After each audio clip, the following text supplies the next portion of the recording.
Queen Victoria had 9 children. She described 2 of them as too frightful. She wrote this in a letter to one of her other children about 2 specific sons, one of whom was the heir to the British throne, one of whom had haemophilia, too frightful. That was the assessment. Written down, sent. She also wrote that pregnancy made her feel like a cow or a dog, that perpetually pregnant women were disgusting, like a rabbit or a guinea pig, that children were an awful plague and anxiety. She was pregnant 9 times in 17 years. She produced the most powerful royal family in the history of the world, 42 grandchildren. Thrones across Europe, Germany, Russia, Spain, Norway, Greece, Romania. History calls her the grandmother of Europe. Her children called her something different. Her eldest son Bertie said, "I had no childhood." He was the future king of England. He was speaking about the woman who had run the largest empire the world had ever seen. He said he had no childhood. He said it plainly. He said it because it was true. Victoria blamed him for his father's death. She wrote, "I never can or shall look at him without a shudder, as if he had killed his dearest father, as surely as if he had plunged a dagger through his heart." She wrote this about her son, her heir, the future king. He was 19 years old when his father died. He waited 60 years to be king. 60. He died 9 years after he was finally crowned. Her daughter Beatrice announced she wanted to marry. Victoria refused to speak to her for 7 months. Not an argument, not a confrontation. 7 months of silence. Notes passed across the breakfast table. When Victoria finally said yes to the marriage, the condition was this. The husband had to move in with Victoria. Permanently. He did. He died of fever in West Africa 10 years later. After that, Beatrice spent decades burning her mother's private journals. We do not know what she destroyed. Her son Leopold had haemophilia. After Albert died, Victoria hired a man named Archibald Brown, John Brown's brother, to care for the sick boy. Archibald Brown deliberately tapped spoons on Leopold's head. He locked Leopold's pets out of his room. He refused to help the boy to the toilet when he was too ill to go alone. Leopold was 8 years old. Victoria did not stop this. Leopold was allowed to go to Oxford. On one condition. He was allowed to study. He was not allowed to enjoy it. He died at 31. Her daughter Alice nursed Albert through his dying, sat with him through the nights, was the one who told him he was not going to recover because everyone else was too afraid to say it. When Albert died, Alice turned to Victoria. She spent weeks sitting with her, holding her hand, reading to her. She received almost nothing in return. Alice died 17 years later, on the exact same date as her father, December 14th. She was 35 years old. Victoria called the coincidence almost incredible and most mysterious. That was her response to the death of the daughter who had held her hand for weeks. Her daughter Vicky was sent to Prussia at 17. She had been trained since the age of 4 by Albert to be the vehicle for British liberal values at the Prussian court. She went. She exchanged more than 8,000 letters with her mother across the next 43 years. Letters full of criticism, instruction, management, complaint.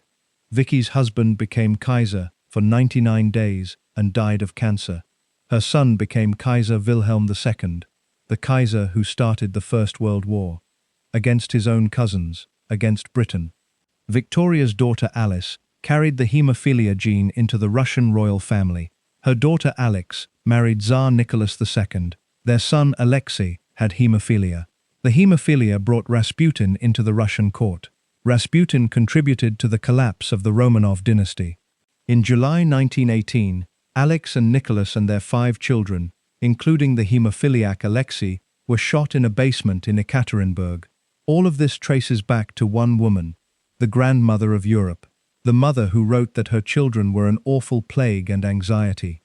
Who called 2 of them too frightful? Who hired the man who tapped spoons on the sick boy's head? Who passed notes across the breakfast table to the daughter who wanted to marry?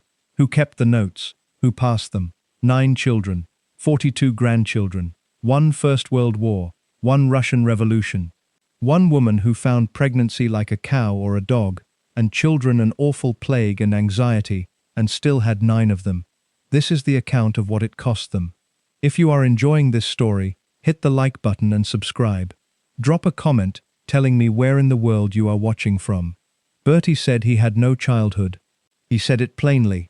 He said it as an adult, looking back at 20 years of the timetable and the tutors and the comparison with his brilliant sister and the two frightful and the caricature. He was not performing a grievance. He was describing the specific reality of growing up as the heir to the British throne under Victoria and Albert. Albert designed the timetable. He announced it proudly. "This is the finest legacy," he said, "that a father could leave his children." It began when Bertie was 4 years old. 6 hours of lessons daily. French first, then German, then Latin, then mathematics, history, science, geography, music, art. Then the practical activities that Albert had built into the Swiss cottage at Osborne. The garden plots, the workshop, the cooking, the specific hands-on formation that Albert had designed to produce the educated, morally serious, practically competent future king. Every day, 6 hours. Starting at 4 years old, Albert had designed the system for Vicky. He had not realized this when he designed it, but it was true. Vicky was reading French at 4. Vicky was learning Latin at 4. Vicky was discussing political philosophy with Albert before she was 10 years old. Vicky was the system's perfect product, the brilliant firstborn whose intelligence had revealed itself immediately and organized the system around producing what the intelligence made available. Bertie came 14 months after Vicky. He was not Vicky. He never was going to be Vicky. He was warm, sociable, physically active, drawn to people rather than books, interested in the specific pleasures of the social world rather than the specific disciplines of the academic one. These are not bad qualities. In a different family, in a family that had not built a 6-hour daily timetable starting at age 4 around the intellectual achievements of the firstborn daughter, these qualities might have produced a content, effective, well-liked man. In this family, they produced the diagnosis. The tutors reported constantly. The reports said the same thing in different words. The prince will not focus. The prince produces rages. One tutor described it as a furious passion, the red face, the shaking hands, the hurling of objects across the room when the pressure exceeded what the pressure could produce. The tutors brought these reports to Albert. Albert brought more pressure. The pressure produced more rages. The cycle was the cycle. Albert turned to Baron Stockmar. Stockmar was the most trusted intellectual authority in Albert's world, the man who had counseled the Coburg family for decades, who had been Albert's advisor since before the marriage. Albert asked him to assess Bertie. Stockmar examined the 7-year-old heir to the throne. His report was specific. The child was emotionally volatile. The child lacked sustained intellectual capacity. The child would not respond to the timetable in the way the timetable required. Stockmar's recommendation was more pressure. Nobody asked the obvious question. The question of whether the system was the problem rather than the child. Whether the boy who threw things in the classroom was throwing them, not because he was stupid, but because 6 hours of daily academic pressure, starting at age 4, was producing the throwing as the available protest of the person whose nature was not being accommodated by the system that was supposed to accommodate it. Nobody asked this, because Albert had declared the system the finest legacy a father could leave his children. You do not question the finest legacy. Victoria did not question it. She produced her own assessments instead. She wrote to Vicky that Bertie had a painfully small and narrow head, immense features, and a total want of a chin. She called him her caricature, her inferior copy, the version that had come out wrong. She wrote that his idleness and his unwillingness to apply himself was enough to break one's heart. She said this to the children, not just in letters, directly. None of you can ever be proud enough of being the child of such a father who has not his equal in the world. This is what she said to the children. Be proud of your father. Be aware of your inadequacy by comparison. Bertie absorbed this. The timetable, and the too frightful, and the caricature, and the none of you can ever be proud enough. He absorbed it for 19 years. The absorption produced something. He and his brother Alfred were caught smoking cigarettes in secret at age 11. The small rebellion of the boy who is finding the available outlet for the available frustration. Victoria and Albert removed the outlet. On Bertie's 19th birthday, Albert formally granted him permission to smoke. The one rebellion he had managed disappeared into permission. Then came the army. September 1861. Bertie was 19 years old. He had been sent to Curragh Camp in Ireland for 10 weeks of military training with the Grenadier Guards. His parents had decided that if academic education had failed to produce the result the academic education was supposed to produce, perhaps military discipline would succeed. The military discipline did not succeed in the way his parents intended. His fellow officers had other ideas about what the 10 weeks should produce for the prince. They arranged a visitor. Her name was Nellie Clifton. She was an actress, the Victorian term that covered a range of women who performed on stage and sometimes in other capacities. She was 22. The officers smuggled her into the camp. She visited 3 times. Bertie recorded the visits in his diary. The entries read: 6 Sept, Curragh, NC first time. 9 Sept, Curragh, NC second time. 10 Sept, Curragh, NC third time. 3 entries, 3 letters. Those 3 letters produced the catastrophe. The rumours spread.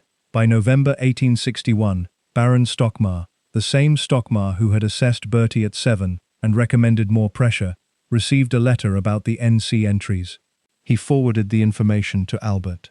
Albert and Victoria received it together. They were, according to the accounts of the period, shocked. The heir to the throne, the future king, NC. First time. Albert decided to go to Cambridge. Bertie was at Cambridge by then. Albert travelled on November 25, 1861. He was already unwell, had been unwell for months. The accumulated exhaustion of the man who had been running the British Empire alongside, and sometimes instead of Victoria for 20 years, producing the specific physical cost that the accumulated running produces. He was 42 years old. He went to Cambridge anyway. They walked, they talked. It was a wet and stormy night. They talked until 1 in the morning. Albert confronted Bertie about Nellie Clifton. Bertie apologized. Bertie insisted that Nellie had not been at Windsor on the night of his birthday, which was technically true, though another woman had been there instead. Albert, by the account that his wife later gave, forgave his son. Albert returned to Windsor. He deteriorated immediately. He died on December 14, 1861, at 10 minutes to 11 in the evening. He was 42 years old. The doctors said typhoid. Modern historians have proposed stomach cancer, Crohn's disease, a heart condition that had been developing for years. What is certain is that the man who walked in the rain at Cambridge for hours on a wet November night never recovered from the walk. Victoria decided Bertie had murdered him. This is not the metaphor. She meant it in the direct causal sense. The Nellie Clifton affair had broken Albert's heart. The broken heart had sent him to Cambridge in the rain. The rain had killed him. The killing was Bertie's doing. She wrote, "I never can or shall look at him without a shudder, as if he had killed his dearest father, as surely as if he had plunged a dagger through his heart, a dagger through his heart." She also wrote, "Oh, that boy. He was 20 years old." Albert, who had walked to Cambridge in the rain to confront his son, and who had apparently forgiven him in the 1 in the morning conversation of the wet and stormy night, was dead. Victoria took the forgiveness back on Albert's behalf. She decided that the forgiveness Albert had extended was not the forgiveness she was going to maintain. She would maintain the dagger. She maintained it for 40 years. The practical consequences were specific. She excluded Bertie from government, not in the sense of the temporary exclusion that a disappointed parent imposes on a wayward child. In the permanent, sustained sense. She kept the state papers from him. She kept the diplomatic boxes from him. She kept the working materials of the monarchy that he was born to inherit. She communicated her distrust of him to the ministers and the courtiers in the specific form of the not giving him access that communicates the distrust without requiring the formal statement of it. She married him off. Princess Alexandra of Denmark. Victoria and Albert had been negotiating the match before Nellie Clifton, had been searching for a suitable bride since 1858, had shortlisted Alexandra as the 5th option on the list, had discussed the matter with Vicky in detail before telling Bertie. When Bertie got cold feet about the proposal, Albert told him directly that he was duty-bound to propose. The hope was that marriage would correct the weakness that the timetable had failed to correct. Bertie met Alexandra in Germany in September 1861, the same month as NC first time. He wrote to Victoria, "I can now candidly say that I thought her charming and very pretty. They married on March 10, 1863, at St. George's Chapel, Windsor. Alexandra was beautiful and popular, and understood the specific arrangement she was entering into. She turned a blind eye to his affairs throughout their marriage. She had no choice. The affairs continued. They became the defining public feature of the Prince of Wales's 60-year tenure in the role. Lily Langtry, actress, from 1877. Lady Randolph Churchill. Daisy Warwick. Alice Keppel. Estimates suggest more than 50 women across the decades. He was cited in divorce proceedings. In 1870, Lady Harriet Mordaunt's husband sued for divorce and named Bertie as one of the men who had been intimate with his wife. Bertie appeared as a witness. He lied under cross-examination. He denied the relationship. When he left the courtroom, he was publicly booed. The future King of England, booed in the street. In 1890, the Tranby Croft baccarat scandal. A house party at a friend's property. A guest accused of cheating at cards. Bertie called as a witness. The scandal in the newspapers for weeks. More booing in the street. Victoria received each scandal as the confirmation of the dagger. He also ate 12-course meals, consumed in their entirety, 12 cigars a day. The body of the man who is filling the available space with the available filling. Filling it because the space had been organized since childhood, around the absence of the available approval. The body grew wide. The chin that Victoria had called totally absent disappeared beneath the beard he grew to hide it. He became the stout, bearded, cigar-smoking figure that the photographs of his middle years have preserved. He was also consistently kind. This is the biographical fact that the accounts of his excesses consistently omit. He remembered birthdays. He wrote personal letters of condolence that people described as the most genuinely felt they had ever received from a public figure. He was loyal to his friends, with the fierce loyalty of the person who has spent decades being assessed and found wanting, and who therefore treasures the people who have not assessed him that way. Victoria gave the key to the cabinet papers to Leopold. The haemophiliac son she had called too frightful received the key to the cabinet papers instead of the heir to the throne. This was the specific communication of the dagger, expressed in the language of the key. The haemophiliac, who might die at any moment from a bruise, was trusted with the cabinet papers before the future king who had NC in his diary. He became king on January 22, 1901. He was 59 years old. He had been the heir since the day he was born in 1841. 60 years of heir, 9 years of king. Those 9 years were, by the historians who have examined them, the reign of a capable and surprisingly effective sovereign. He was called Edward the Peacemaker. His personal warmth and diplomatic instincts contributed to the Entente Cordiale with France in 1904, the alliance that would prove essential in the war that came after his death. He was good at people. He had spent 60 years learning to be good at people, because the people were the only ones who had not looked at him with the shudder. He died on May 6, 1910. He was 68 years old. He had smoked 12 cigars a day for decades. He had a series of heart attacks in the final days. He refused to go to bed. He died in a chair. "I had no childhood." He said this. He said it plainly. The finest legacy that a father could leave his children had produced the man who said he had no childhood. The dagger through the heart had produced the 50 years of being looked at with the shudder. The too frightful and the caricature and the none of you can ever be proud enough had produced the 12-course meals and the 50 women and the NC first time and the public booing. 9 years as king, after 60 as heir, after the dagger, after everything. Albert called her the cleverest of all the children. He was not wrong. Vicky, Victoria Adelaide Mary Louise, born November 21, 1840, the firstborn, was reading French at 4 years old. She was learning Latin at the same age. She discussed political philosophy with her father before she was 10. She was the specific expression of everything Albert's educational philosophy was designed to produce, arrived in the world already formed for the purpose Albert had assigned her. Albert taught her himself. He did not do this for the other children. He designed their timetables and monitored their progress and assessed their failures. But the specific one-on-one intellectual engagement was Vicky's alone. He read with her. He argued with her. He treated her as the intellectual companion he had been hoping his children would be, and he found that companion in the child who arrived first. She was 4 years old when he started treating her as an intellectual companion. Think about what that produces.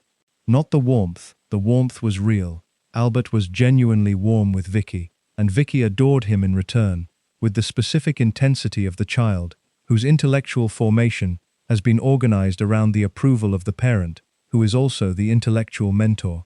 Think about what it produces in the child who is 4 years old and being treated as an intellectual companion by the man who is running the British Empire and who has decided that she is his star pupil.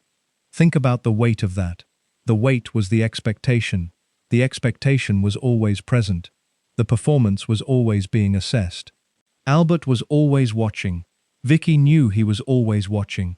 She organized her performance around the watching. She became the performance. The brilliant, quick, politically educated, linguistically accomplished expression of everything Albert's watching had been organized to produce. Then they told her she was going to be married. She was 15 when Prince Friedrich of Prussia proposed. Friedrich, Fritz, as the family called him, was 24. He was the Crown Prince of Prussia. He was 9 years older than the girl he was proposing to. He had first seen her at the Great Exhibition in 1851, when she was 11, and he was 20.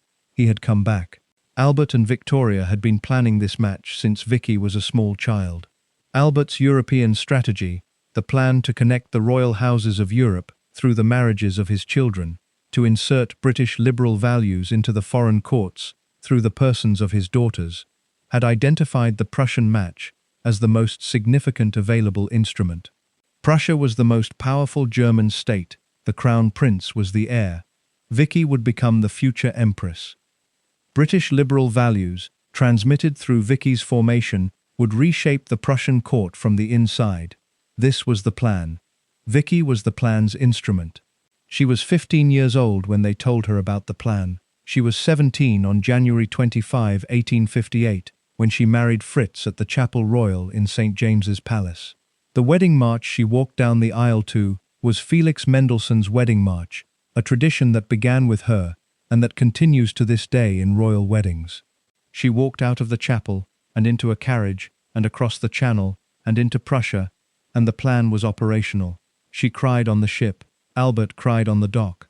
Victoria cried. Then Victoria wrote her the first letter. The letters began the day Vicky left Britain. They did not stop for 43 years. 8,000 letters survive. Those are only the ones that were not burned.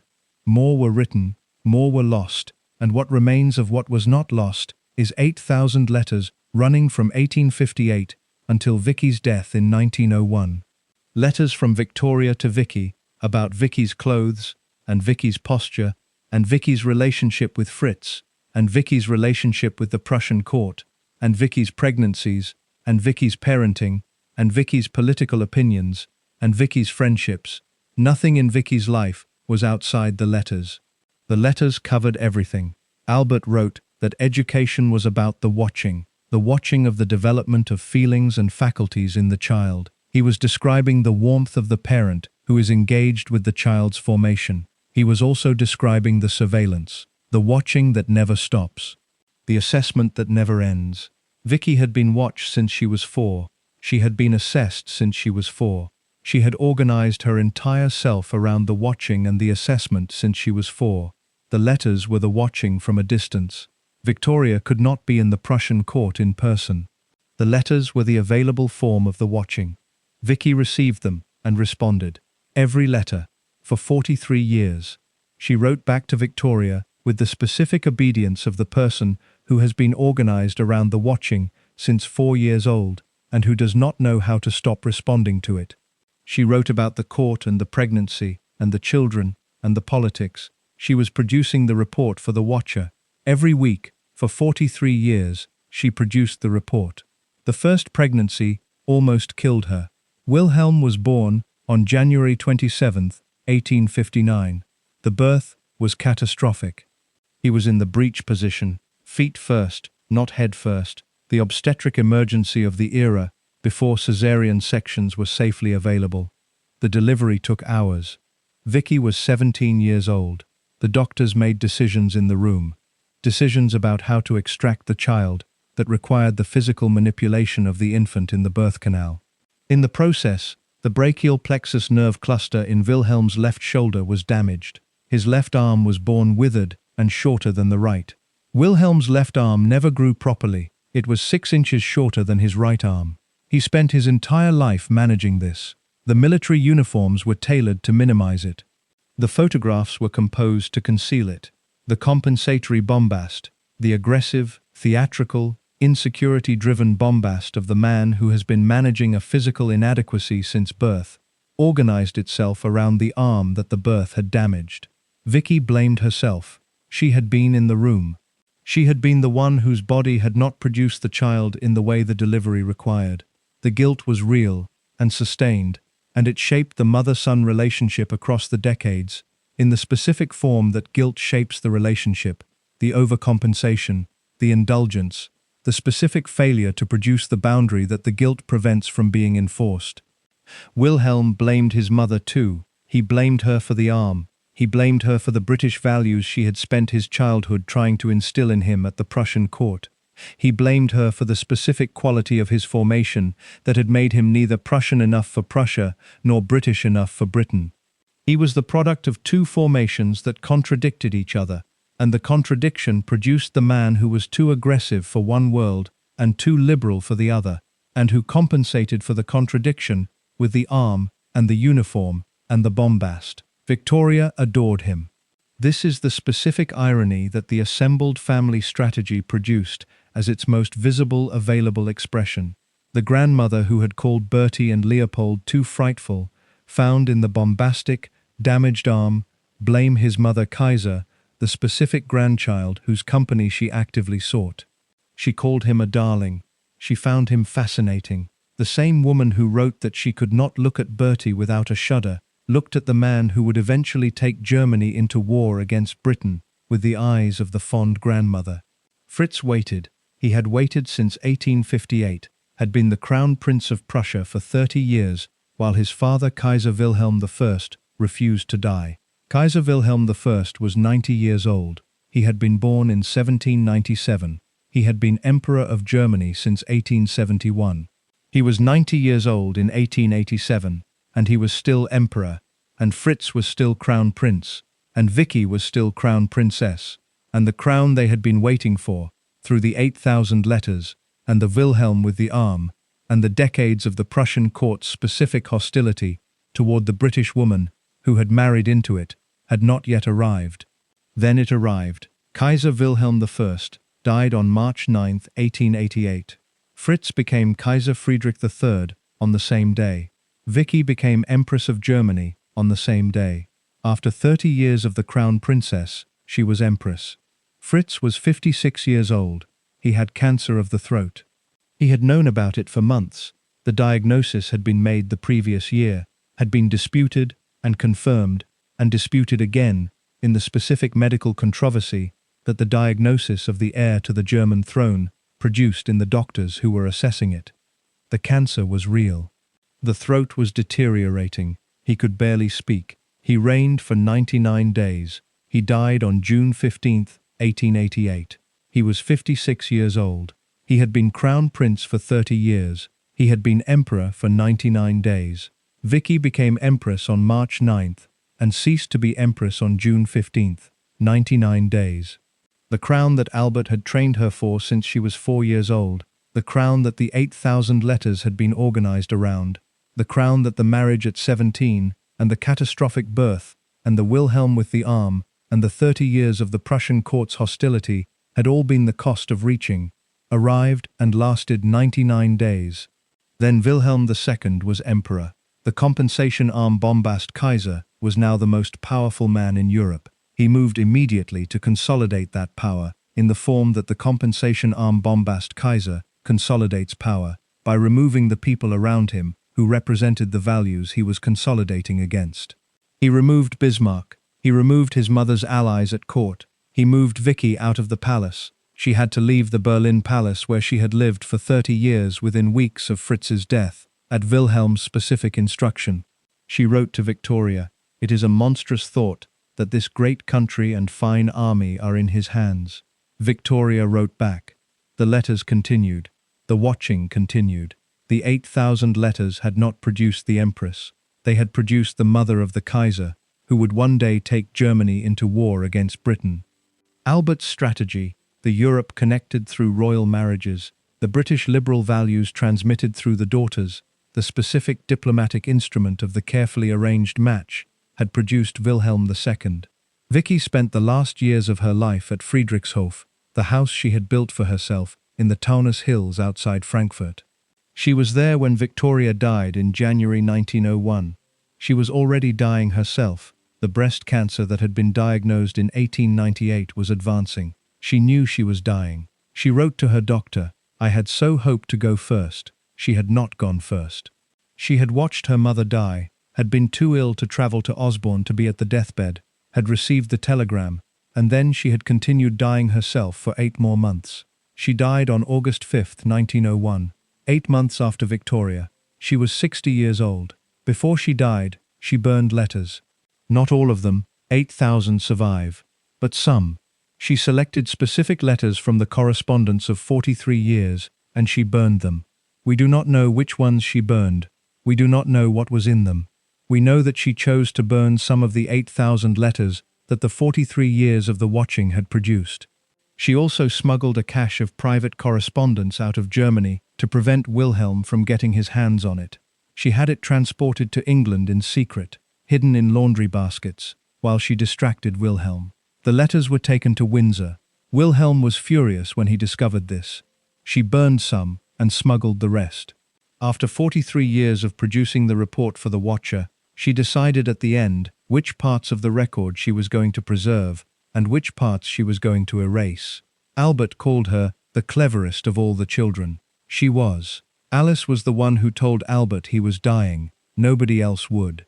The doctors were managing the information in the specific way that Victorian doctors managed the information of the terminal diagnosis, through the careful language and the euphemism and the deliberate not saying of the thing that the patient needed to hear in order to make the peace with the dying that the dying requires.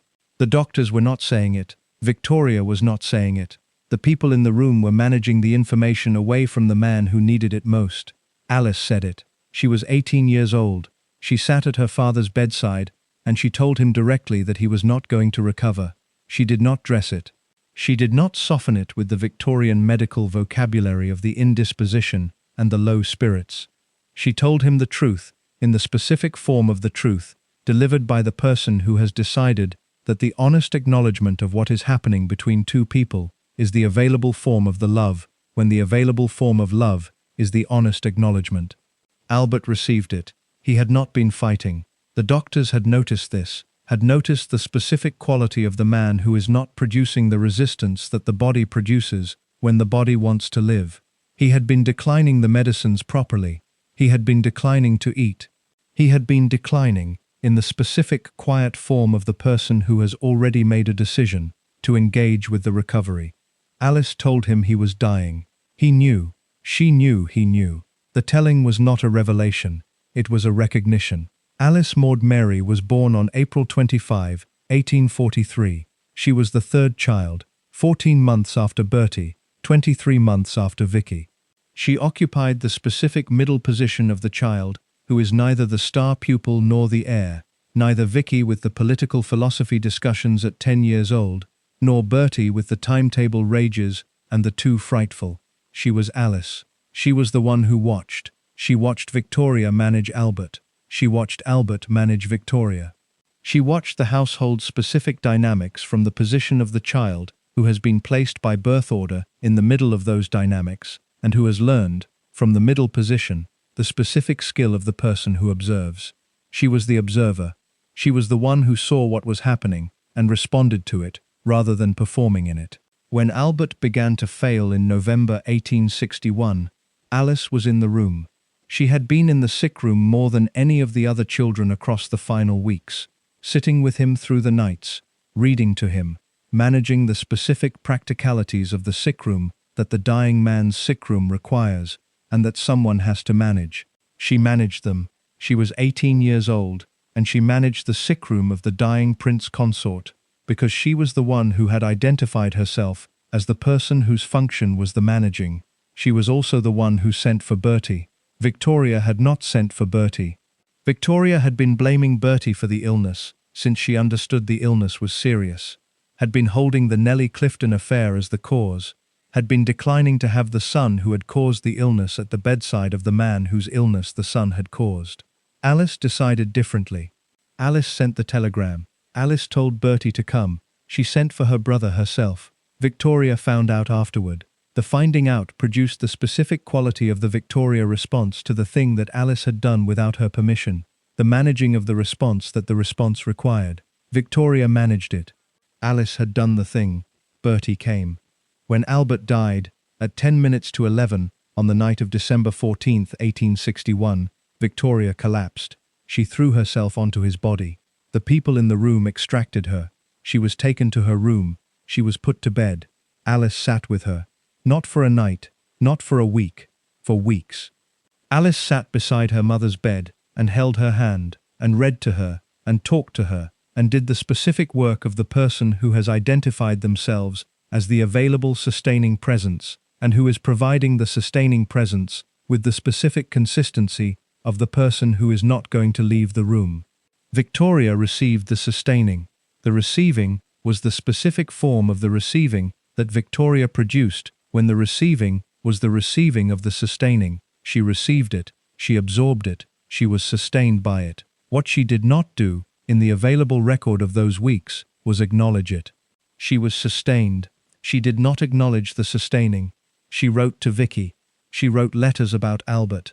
She received the sustaining from Alice, and she wrote letters about Albert to Vicky. Alice was in the room. Victoria was writing to Vicky. This is not the condemnation. Victoria's grief was real. Albert had been the organizing principle of her existence for 21 years, the person who ran the household and managed the children, and edited the state papers, and discussed the political decisions, and was the person around whom Victoria had organized being Victoria.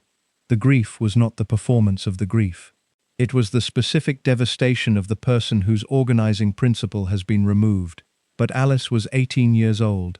She had nursed the dying man, and told him he was dying, and sent for the brother that nobody else was going to send for, and sat with her mother for weeks, and held her hand. And Victoria wrote to Vicky. Alice left for Hesse in 1862. She was supposed to have been married in July 1862. The marriage to Prince Ludwig of Hesse-Darmstadt had been arranged by Albert, the match of the third daughter with the German Grand Ducal House, the specific diplomatic geometry of the family strategy. Albert's death had delayed it. Victoria refused to have the wedding in a proper chapel with the proper celebration. She had it in the dining room at Osborne. The family wore black. The guests wore mourning.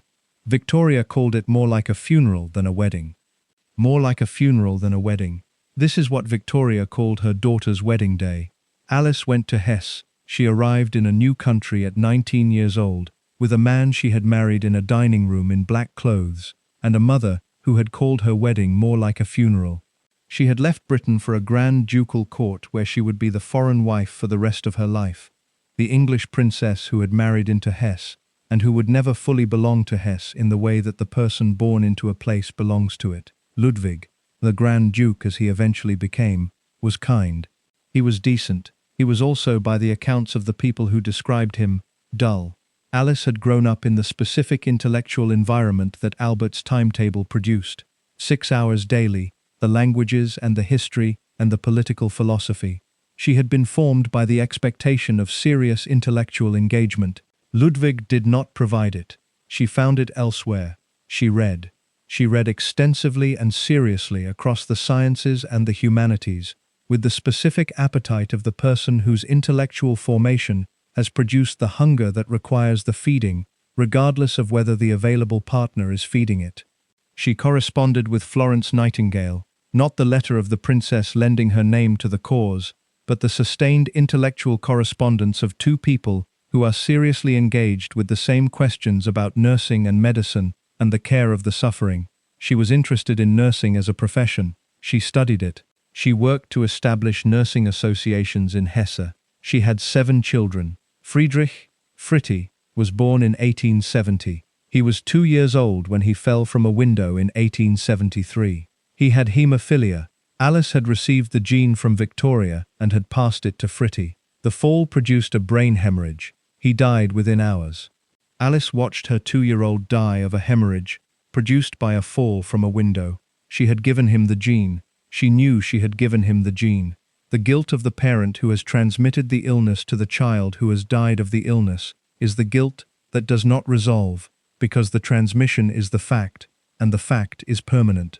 She had also passed the gene to her daughter Alex of Hesse, quiet, serious, deeply religious, the child who would grow up to become Alexandra Fyodorovna, Tsarina of Russia, the Tsarina whose son Alexei would have haemophilia, whose haemophilia would bring Rasputin into the Russian court.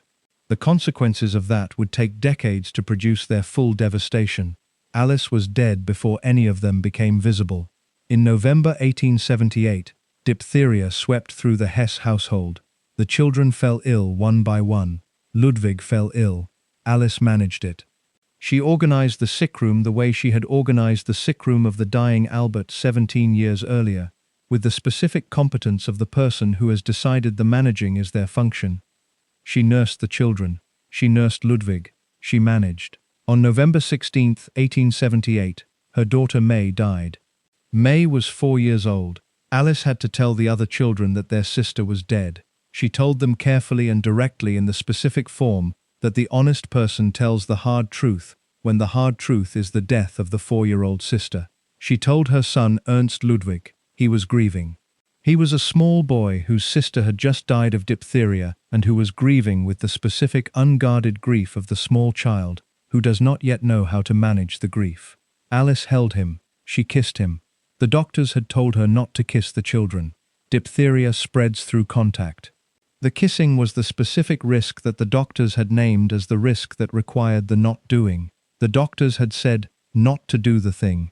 Alice did the thing because her son was grieving, and he was a small boy, and the thing the small grieving boy needed was to be held and kissed by his mother.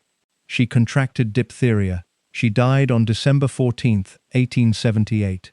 December 14th, the 17th anniversary of Albert's death, the same date, the same day of the same month that her father had died at 10 minutes to 11 in the Blue Room at Windsor.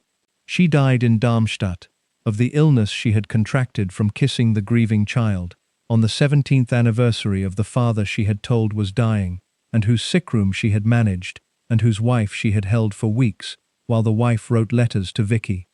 She was 35 years old. Victoria received the news. She wrote that the coincidence of the date was almost incredible and most mysterious. She described it as the hand of God, the providential coincidence of the loving daughter dying on the anniversary of the beloved husband's death. She found meaning in the date, almost incredible and most mysterious. This was the response. The date, the providential coincidence of the date. The daughter who had told Albert he was dying, who had sent for Bertie when nobody else would, who had held Victoria's hand for weeks and not been acknowledged, who had married in the dining room in the black dress and the more like a funeral, who had passed the haemophilia gene to Fritti and to Alex, who had nursed the diphtheria household and kissed the grieving boy and contracted the diphtheria from the kissing. That daughter had died on a date that Victoria found almost incredible and most mysterious. The date was noted, the daughter was mourned, Victoria's grief was genuine, but the response to the death of the daughter who had done more for this family than most was the observation about the date. She deserved more than the observation about the date. She is buried in Darmstadt, not at Frogmore with the British royals. In Germany, the woman who had been the most present person in the Blue Room on the night Albert died is not buried with the people she was most present for. She kissed her son. She contracted the diphtheria from the kissing. She died. The date was December 14th. Victoria found it almost incredible and most mysterious. Leopold was born on April 7, 1853, at Buckingham Palace, at 1:15 in the afternoon. Victoria used chloroform during the labor. This was significant. Chloroform, as an anesthetic in childbirth, was new. The technique had been developed by Professor James Young Simpson and was being promoted to the medical establishment, but had not yet been widely accepted. Victoria's use of it was the specific act of the sovereign whose decision to use the new technique gave the technique the public endorsement that the technique required to become accepted practice. She called it that blessed chloroform. The administration was performed by John Snow, the same John Snow who would later identify the Broad Street water pump as the source of the 1854 Soho cholera epidemic, one of the founding acts of modern epidemiology. Leopold's birth was attended by the most significant anaesthetist of the 19th century. The specific irony of this, the blessed chloroform, the pioneer of modern medicine, the celebrated painless birth, is the irony of the beginning that precedes the life that follows it. The life that followed began producing its catastrophe within the first months. By 1858 or 1859, Leopold was 5 or 6 years old. It became clear that something was wrong with the way his blood behaved. Cuts that should have stopped bleeding did not. Bruises spread beyond the initial site. His joints swelled after minor impacts in the specific way that the haemophiliac's joints swell when the blood that should not be pooling inside the joint is pooling inside the joint. The doctors examined him. The diagnosis was haemophilia, the disease that would acquire the name the royal disease because of the frequency with which it appeared in Victoria's descendants. Victoria was puzzled. She protested that the disease had not originated in her side of the family. She could not explain where it had come from. The medical understanding of the time did not have the genetics to explain it. Modern analysis of the Romanov remains has confirmed the specific mutation, haemophilia B, a relatively rare form caused by a deficiency of clotting factor 9. The mutation was Victoria's. It had appeared for the first time in Leopold. She called him too frightful. She wrote this to Vicky, the same letter in which she ranked her children by appearance, and found Bertie also too frightful. Alice and Beatrice were pretty from the very first. Vicky was rather so. Arthur too. Then the two sons at the bottom. Too frightful. The haemophiliac child whose blood would not clot was at the bottom of his mother's aesthetic ranking. Victoria also wrote about his illness. She wrote that the illness of a good child was so much less trying than the sinfulness of one's sons. She was comparing Leopold's haemophilia to Bertie's behavior and finding the haemophilia preferable. The child who might bleed to death from a bruise was producing less trial for his mother than the child who had committed the Nellie Clifton affair. This is the specific accounting that the letter produces when the accounting is the accounting of the Victoria who is writing the letter. After Albert died in December 1861, Leopold was 8 years old. He was in the south of France at the time. He had been sent there to recover from a knee bleed, the specific management of the haemophiliac's crisis that requires the rest and the warmth of the climate that the Hessian winter was not providing. He returned to Windsor to find his mother in the specific condition of the collapse that the Blue Room on December 14 had produced. He was 8 years old, and he came home to the collapsed mother from the knee bleed in the south of France. Victoria responded to Albert's death by losing interest in her children. She had said this herself, in the letters, in the journals, in the specific language of the person who is describing the total reorganization of the available world around the grief. The children were still there. The children required the managing. Victoria managed them in the form that the managing takes, when the managing is the managing of the problem, rather than the engagement with the people. Leopold was assigned to Archibald Brown. Archibald was the brother of John Brown, the Highland servant who had become Victoria's companion after Albert's death, the man who called her woman, the man whose presence in Victoria's life Bertie resented and the court whispered about. John Brown was in Victoria's drawing room, calling her woman. His brother Archibald was in Leopold's bedroom. Archibald Brown's behavior toward the haemophiliac 8-year-old has been documented in the accounts of the period. He deliberately tapped spoons on Leopold's head. He tapped them with the specific deliberateness of the person who knows that the tapping is the tapping on the head of the child whose blood does not clot, and who could die of the internal bleeding that a blow to the head produces when the blood does not clot. He did it deliberately. He thought it was entertainment. He also locked Leopold's pets out of his room. Leopold had pets, the animals that the child who spends significant portions of his life bedridden identifies as the available company. Archibald locked them out. He banished Leopold's siblings from his room for long periods. He refused to help the boy to the toilet when the boy was too ill to go alone. Leopold was the haemophiliac. A haemophiliac in 1861 is the person whose every movement is the potential crisis, whose every fall and every bruise and every cut is the potential bleeding that does not stop. The boy was bedridden regularly. He was in pain regularly. His joints swelled and locked. He could not walk for periods after falls. He could not join his brothers in the military careers that the royal sons were expected to pursue. He could not do the things that the available life of the royal child required, because the available life of the royal child involved the specific physical activity that could kill him.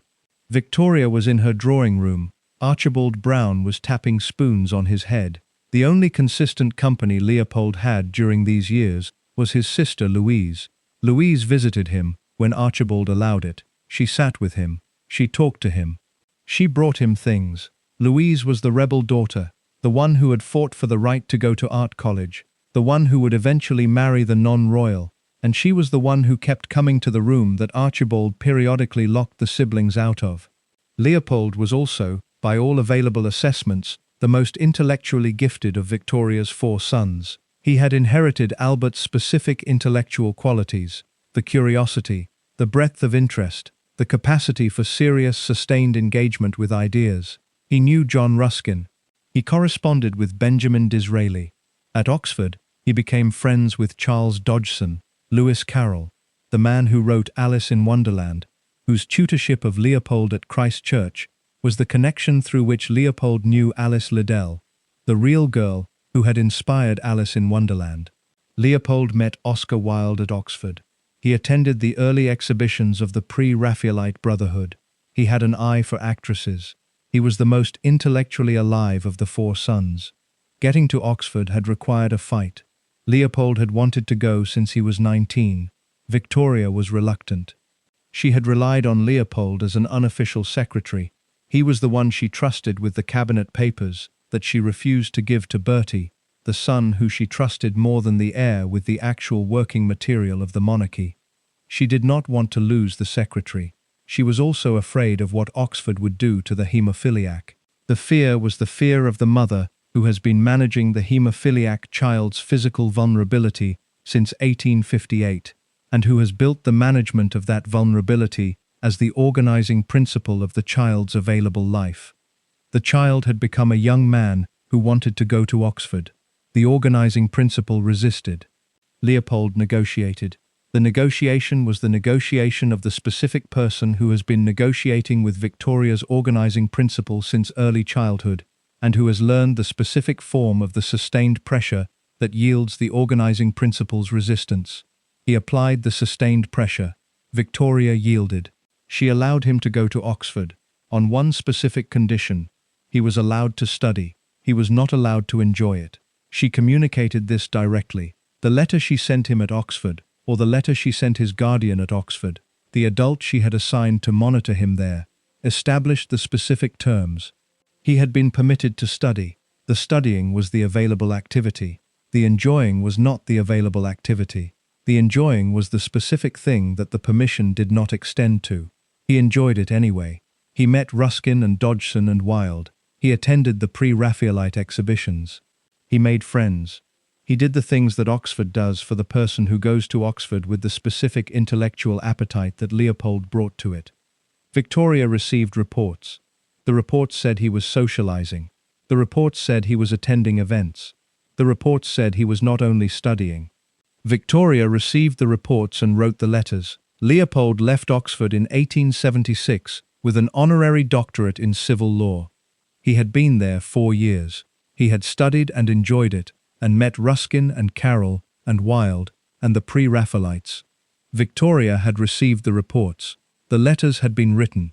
He was allowed to marry in 1882, Princess Helen of Welbeck and Pyrmont. He was 28 years old. The marriage was the specific achievement of the person who had negotiated the Oxford and who now negotiated the marriage, who had produced the sustained pressure on the organizing principle and had yielded the result. He married Helen. They had a daughter, Alice, born February 25, 1883. Alice was 9 months old when Leopold died. His wife was pregnant with their second child when he died. He died in Cannes on March 28, 1884. He was 30 years old. He had slipped and fallen on a staircase. The fall produced a knee injury. The knee injury produced the internal bleeding. The internal bleeding produced a cerebral hemorrhage. He died the next morning. He never met his second child. His son Charles Edward was born posthumously on July 19, 1884, 3 months after Leopold's death. Charles Edward grew up without the father who had died of the fall that the haemophilia had made fatal. He would later become the Duke of Saxe-Coburg and Gotha and would fight against Britain in the First World War. Victoria was 64 years old when Leopold died. She had already lost Alice in 1878. She would lose Alfred in 1900. She was losing children before she died. She wrote about Leopold's death with the specific grief of the parent who has watched the child she called too frightful and whose illness she preferred to the sinfulness of her other sons die at 30 from a fall on a staircase. The grief was real. The too frightful had been real. The preference for the illness over the sinfulness had been real. The Archibald Brown and the spoons on the head had been real. The not allowed to enjoy Oxford had been real. All of it was real simultaneously. Victoria buried Leopold on April 5, 1884, in the Royal Vault at St. George's Chapel, Windsor. In June 1885, he was moved to the Albert Memorial Chapel at St. George's. He is buried with the family he was not allowed to enjoy. He had been allowed to study. He had not been allowed to enjoy it. He was 30 years old when he died. Beatrice was 4 years old when her father died. She had almost no memories of him. The person she grew up with was not Albert, was not the man who designed the timetable and discussed political philosophy with 4-year-olds and romped on the floor with the babies and called Vicky the cleverest of all the children. The person she grew up with was the widowed Victoria, the Queen in Black. The grief as the organizing principle of the household, the Albert worship as the available religion. She was the last child, born April 14, 1857, the 9th. Victoria had not wanted another child after Leopold, had said so, had written that she had the greatest horror of having more children, had described perpetually pregnant women as disgusting. Then Beatrice had arrived anyway. Victoria called her baby. She called her this for years. Not Beatrice, not baby. The last child was baby. The baby grew up in the Black Windsor. This is what the court called the household after Albert died. The Black Windsor. The 40 years of the mourning expressed in the specific physical form of the household that the mourning produced. The black clothes, the kept room, the daily shaving water, the diary read aloud every evening, the cast of Albert's hand on the pillow. The Black Windsor was the world Beatrice grew up in. She did not know anything else. She had no memory of the before. The before had ended when she was 4. She became her mother's companion, not in the warm sense of the chosen companion, the person who chooses the company and is chosen in return. In the specific sense of the property that has been selected for the function of the companion and that is expected to perform the function without the choosing being part of the arrangement. Victoria selected Beatrice. Victoria decided that the youngest daughter would be the companion of her old age. Victoria communicated this decision to Beatrice in the specific form that Victoria communicated her decisions, as the established fact of the available arrangement rather than the proposal that required the other party's agreement. Beatrice did not agree or disagree. She was a child. Children in the Victorian household of the Queen did not agree or disagree with the established fact of the available arrangement. She absorbed it. She performed it. She became the companion. The companion's specific function was to be present, to be available, to be in the room when the room required the being in, to accompany Victoria on the carriage rides and the walks and the appearances and the specific daily variety of the life of the Queen in Black, who had decided that the youngest daughter was the available companion for the life. Beatrice did this. She did it well. She was, by the accounts of the people who described the household in those years, genuinely warm toward her mother, not performing the warmth of the person who has been assigned the function, but producing the actual warmth of the person whose formation has produced the specific attachment to the primary available relationship. Victoria was the primary available relationship. Beatrice was attached to it genuinely. She was also, by the same accounts, slowly being suffocated by it. The suffocation was not dramatic. It was the specific suffocation of the incremental, the gradual narrowing of the available life around the function of the companion, until the function of the companion is the available life. Beatrice had friends at court and her own interests, and the specific qualities of her own formation. The formation had produced a person who was musical. She played the piano, she studied composition. She was genuinely musically accomplished in the specific way that the daughter who has grown up in the household of the Queen has been given the musical education that the Queen's household provides. She was also interested in painting. She had artistic sensibilities. These interests existed at the margins of the function. The function was first. The companion was the function.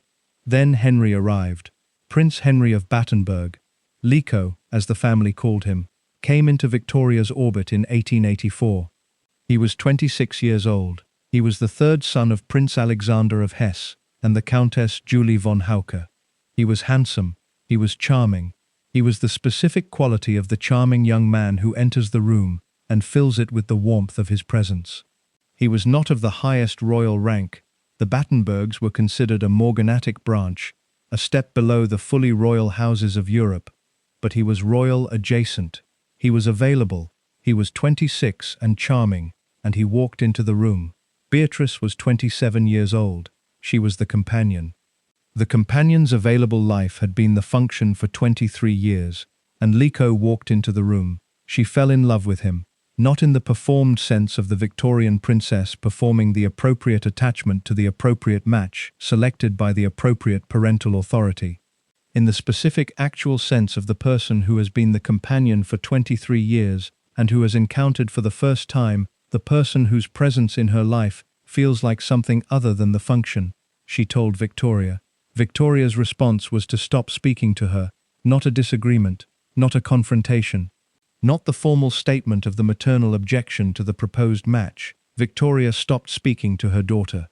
For 7 months, Victoria communicated with Beatrice only through written notes passed across the breakfast table. She would not speak to her. 3. She sat at the same table. She passed the notes. She did not speak. 7 months of notes passed across the breakfast table. Victoria was in her mid-60s. Beatrice was 27. The notes were the specific instrument of the person who has decided that the withdrawal of speech is the available management of the situation, that the situation requires managing. The situation was that Beatrice wanted to marry Lico. The management was 7 months of breakfast table notes. The specific objection was the specific objection of the person whose organizing principle was the companion function and who had received the news that the companion wanted to take on a different function. Victoria had decided that Beatrice would be her companion. The companion was not supposed to marry. Beatrice wanting to marry was Beatrice wanting to stop being the companion. Victoria did not want to stop having the companion. After 7 months of notes, she agreed. The agreement came with a condition. Lico had to give up his independence. He had to give up his military career. He had to give up his German nationality. He had to move into Victoria's household permanently. He and Beatrice would live with Victoria, not nearby, not in the same house for the winter months and separately in the summer. With Victoria, at all times, permanently. Lico agreed. He gave up the independence and the career and the nationality.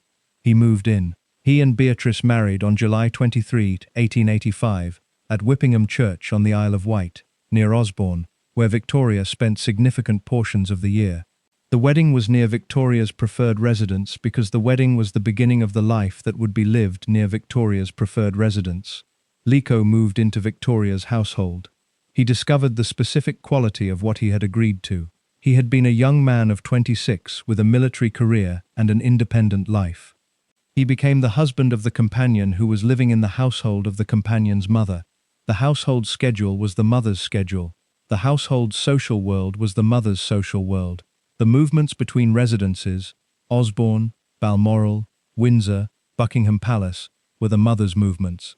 Lico's available life was the available life of the man living in the household of his mother-in-law, who was also the Queen of England. He became desperately bored. The accounts of the period describe him looking for things to do. He painted watercolors. He played the piano. He organized amateur theatricals at the residences. He was, by the accounts of the people who described him in those years, a man whose specific vitality, the warmth and the charm and the filling of the room, was gradually being diminished by the specific confinement of the arrangement he had agreed to. He and Beatrice had 4 children: Alexander, Victoria Eugenie, Leopold, and Maurice.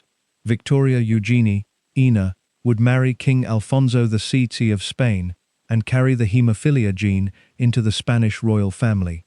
Leopold would be a haemophiliac. Maurice would die in the First World War.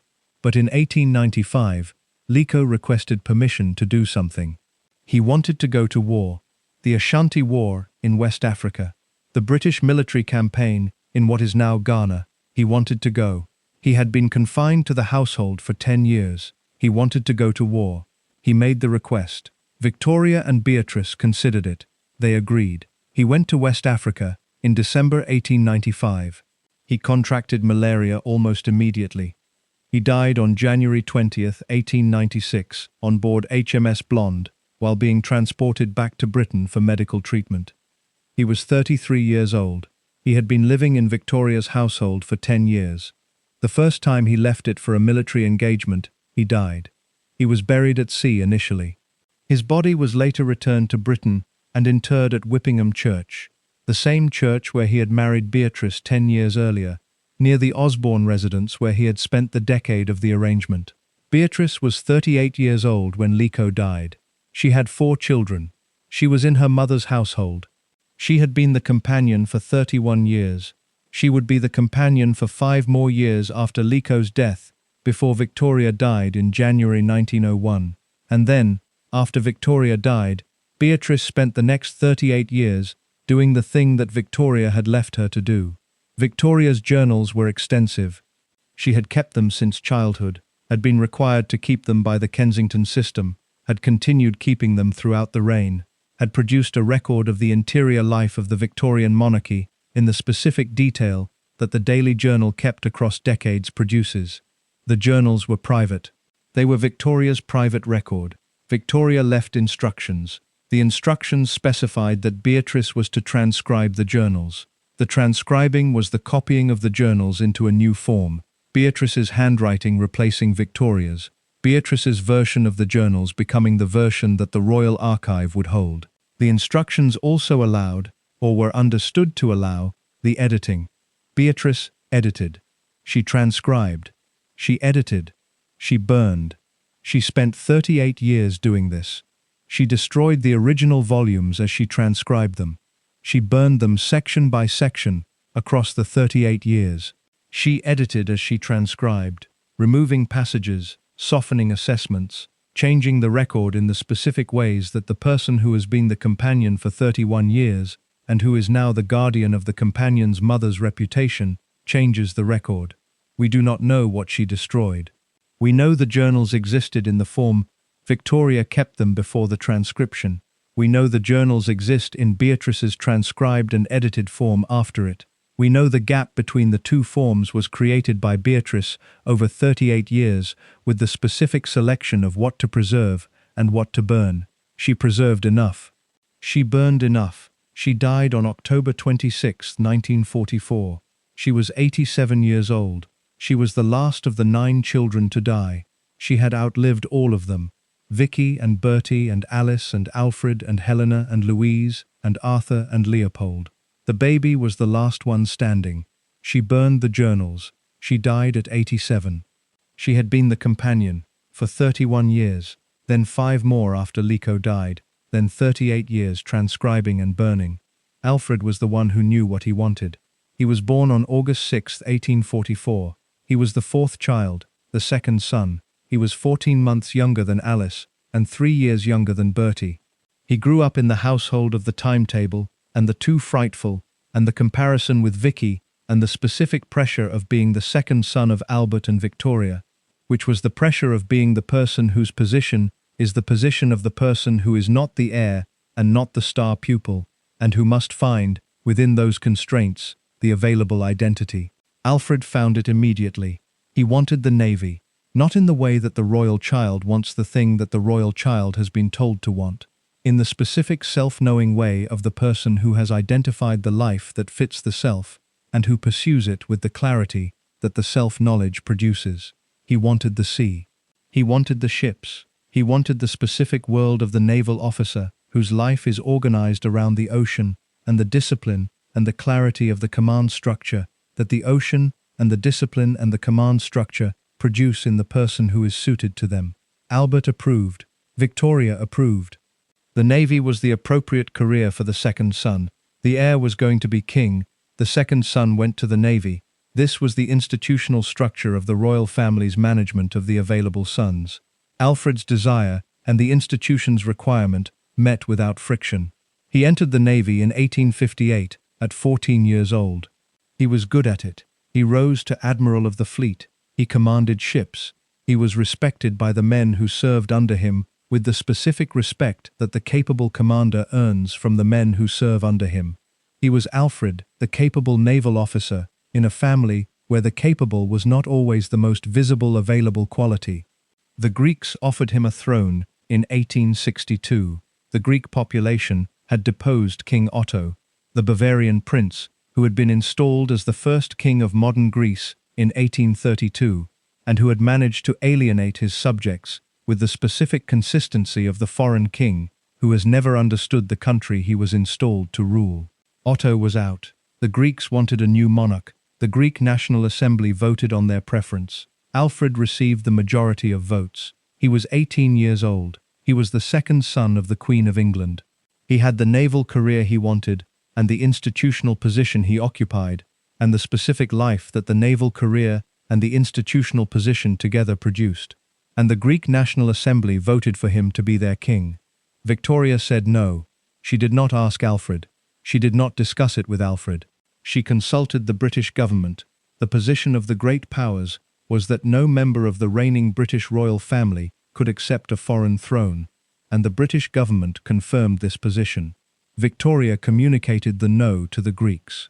Alfred was not consulted about the throne that the Greeks had voted for him to occupy. He continued in the Navy. He married in 1874 Grand Duchess Maria Alexandrovna of Russia, the daughter of Tsar Alexander II, the most senior Russian princess available, a woman of formidable intelligence and iron will who had grown up in the specific environment of the Russian imperial court and who brought the specific qualities of that environment to the marriage. Maria was, by the accounts of the people who described the marriage, not easy. She was proud of her Russian imperial status in the way that the Russian imperial princess is proud of her status, with the specific consciousness of the person whose formation has produced the consciousness of the status as the available identity. She also outranked Victoria.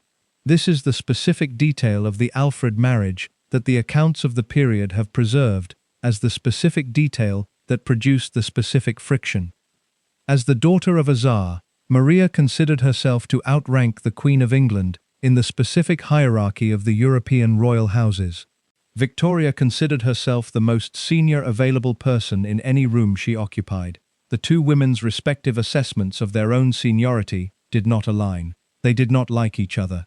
Alfred and Maria had 5 children: Alfred Jr., Marie, Victoria Melita, Alexandra, and Beatrice. They settled in Britain. Then in 1893, Alfred's uncle Ernst died, and Alfred inherited the Duchy of Saxe-Coburg and Gotha, the German duchy that had been Albert's homeland, the place Albert had come from before the marriage, and the empire, and the timetable, and the blue room. Alfred had to leave the Navy. He had spent 35 years in the Navy. The Navy was the thing he had known he wanted since he was a boy, and had pursued with the self-knowledge of the person who knows the thing they want, and who has been allowed to have it. Then left. He left it for the duchy. He moved to Germany. He managed the duchy. He was not happy.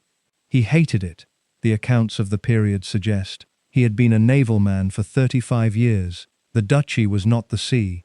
The duchy was the paperwork and the ceremonial and the specific administrative function of the minor German duke, whose duchy required the managing rather than the commanding. He managed it. He was not happy managing it. Then his son shot himself. Alfred Jr., young Affy, as the family called him, was 24 years old in January 1899. He was at a family celebration. The celebration was for the 25th wedding anniversary of his parents, January 6, 1899. He was at the celebration. He went to another room. He shot himself. He did not die immediately. He lingered. He lived for a month. He died on February 6, 1899, 1 month after the shooting. He was 24 years old. Nobody in the available record has produced a definitive account of why Alfred Jr. shot himself. There were debts. There were personal difficulties. There was the specific private accumulation of the things that the 24-year-old son of the Duke of Saxe-Coburg and Gotha accumulates when the accumulation produces the decision to go to another room at the anniversary celebration and shoot himself. The private accumulation was private. It remained private. Alfred Sr. was 54 years old. He had left the Navy for the duchy he hated. He had watched his son go to another room at the anniversary celebration and shoot himself and linger for a month and die. He had the duchy and the dead son and the marriage that had produced the friction about the seniority and the specific accumulated weight of the life that had gone in the directions the life had gone. He was diagnosed with throat cancer. He died on July 30th, 1900. He was 55 years old. He had outlived his son by 5 months. Victoria was still alive. Victoria received the news of Alfred's death on July 30th, 1900. She wrote in her journal that it was a terrible blow. She was 81 years old. She had 1 more year to live. She had already lost Alice in 1878 and Leopold in 1884. She was now losing Alfred in 1900. In the final year of her life, she was assembling the accounting of the children she had outlived. She died in January 1901. Alfred had died 6 months before her. Helena was different from Alfred in almost every available way except one. The exception was the thing they shared, the specific experience of the child whose available life was organized around Victoria's requirements rather than their own. Helena Augusta Victoria, Lenchen, as the family called her, was born on May 25, 1846. She was the 5th child, the 3rd daughter. She was the one Victoria selected to stay. After Alice left for Hesse, and Vicky was already in Prussia, and the pattern of the daughters marrying and departing was established as the pattern, Victoria looked at her remaining daughters and decided that one of them needed to remain close. Not nearby close, with Victoria close. Helena was selected. The selection was not the consultation.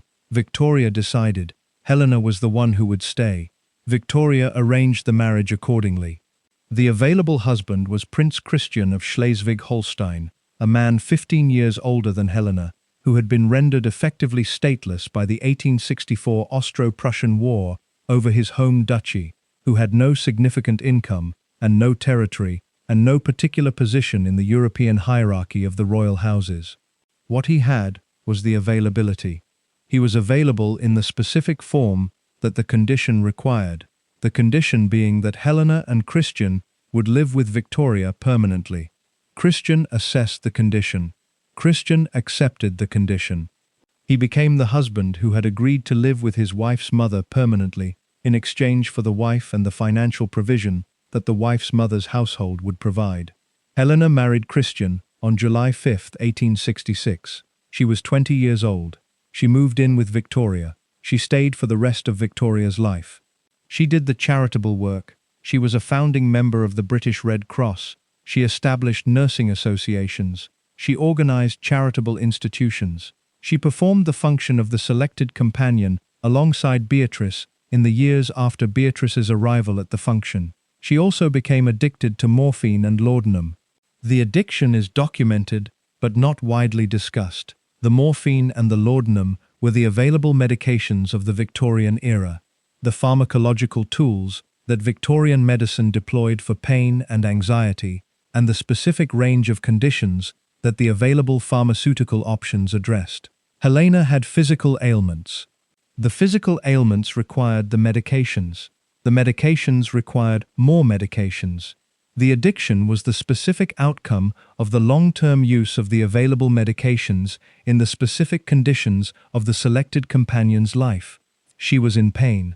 The physical pain was real. She had various ailments across the years of the function. The other pain was also real. The pain of the woman who had been selected for the function, and who had accepted the selection, and who was performing the function in the specific conditions of the Black Windsor household, while the morphine and the laudanum managed the performing. She lived until 1923. She was 77 years old. She had outlived Victoria by 22 years. She had outlived Alfred and Alice and Leopold and Bertie and Vicky.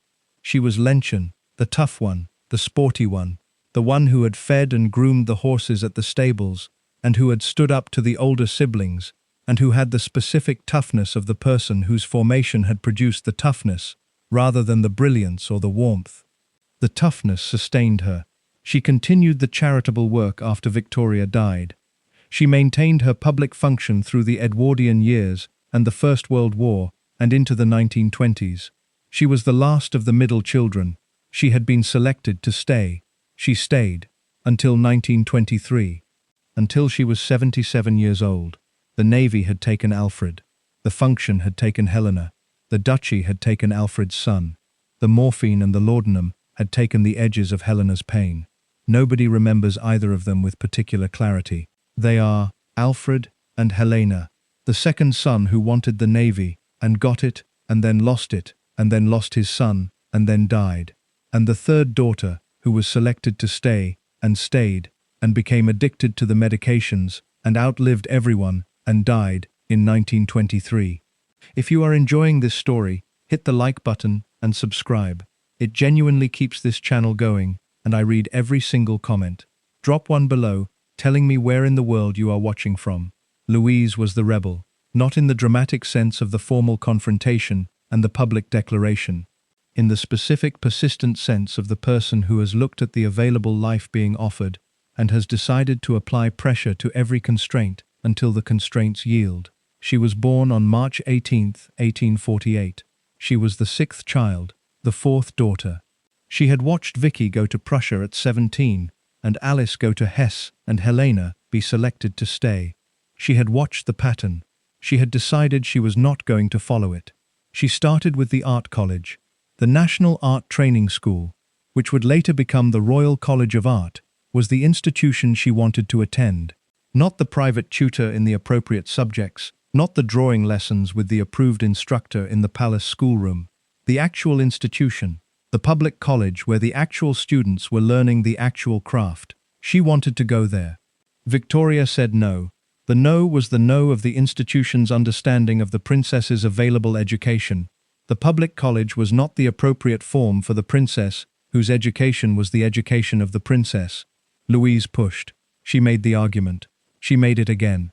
She made it in the specific, persistent form that wears down the resistance, not the dramatic confrontation, but the sustained presence of the argument in the available space, until the argument occupies more of the space than the resistance. Victoria yielded. Louise attended the National Art Training School. She was the first British princess to attend a public educational institution, the first.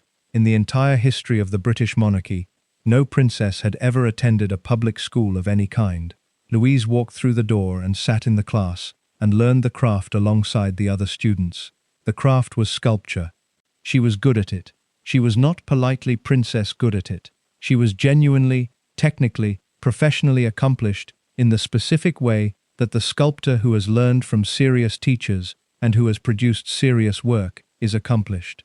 The most visible evidence is the statue of Queen Victoria outside Kensington Palace. Louise sculpted it. The daughter who fought her mother for the right to go to art college sculpted the statue of the mother who had told her she couldn't go. The statue stands there now. It has stood there since 1893. Every person who walks through the Kensington Palace gates walks past Louise's work. Then she fought about the marriage. The available marriage for Louise was the available German prince. Victoria and Albert's strategy had produced the German prince as the standard destination for the daughters. Vicky to Friedrich of Prussia, Alice to Ludwig of Hesse, Helena to Christian of Schleswig-Holstein. The pattern was the German prince. Louise looked at the pattern and decided she did not want it. She wanted to marry John Campbell, the Marquis of Lorne, the heir to the Duke of Argyll, a Scottish nobleman, a liberal politician, a man who was British, aristocratic, and, in the specific terms of the Victorian royal family's understanding of appropriate marriage partners, a commoner. Not a commoner in the sense of the ordinary person, but not royal, not German, not a prince. Victoria allowed it. This was extraordinary. The last time a British princess had married a British subject, rather than a foreign royal, had been in 1515, 355 years earlier. Victoria allowed it. The reasons the biographers have assembled include the exhaustion of the available German princes following the Franco-Prussian War of 1870, the growing public hostility to the German connections of the royal family, and the specific quality of Lorne himself, intelligent, politically connected, genuinely suitable in every way except the royal blood. They married on March 21, 1871 at Windsor.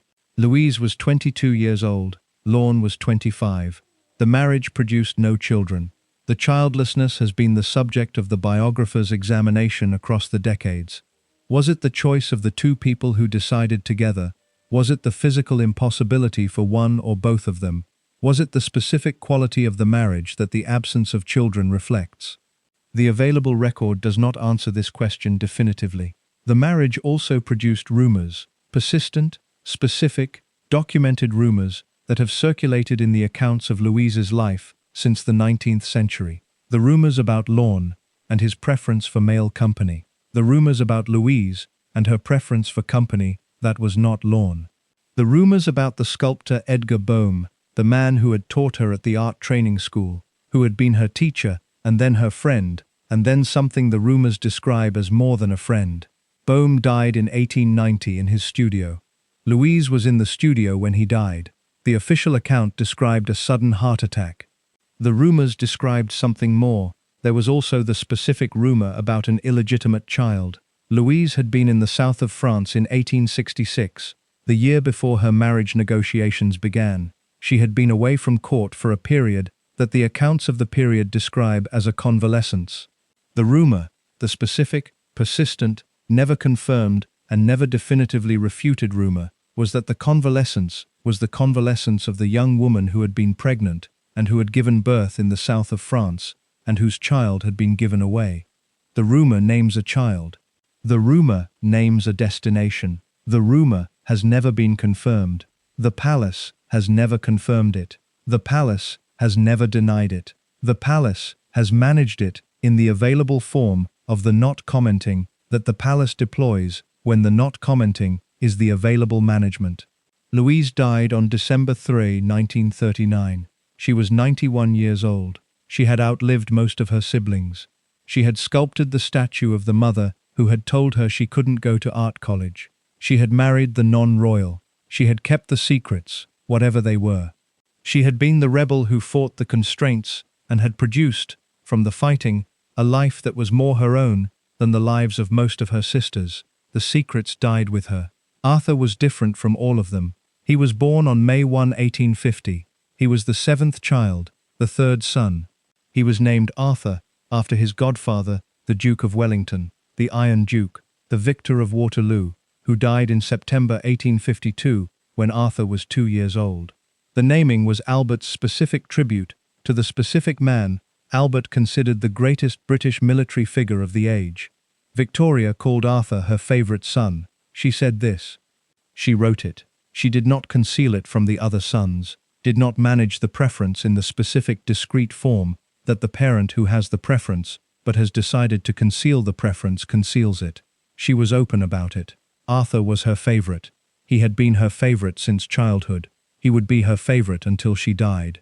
The specific reason for the preference has been the subject of the biographer's examination. One account says that Arthur looked most like Albert of all the children, that the specific physical resemblance to the dead husband had produced the specific maternal preference for the son who most recalled the husband. Another account says that Arthur was the child who gave Victoria the least trouble, who performed the institutional requirements without the tantrums and the too frightful, and the Nellie Clifton, and the German prince refusals, and the morphine addictions, and the haemophilia. He was the child who did what was required.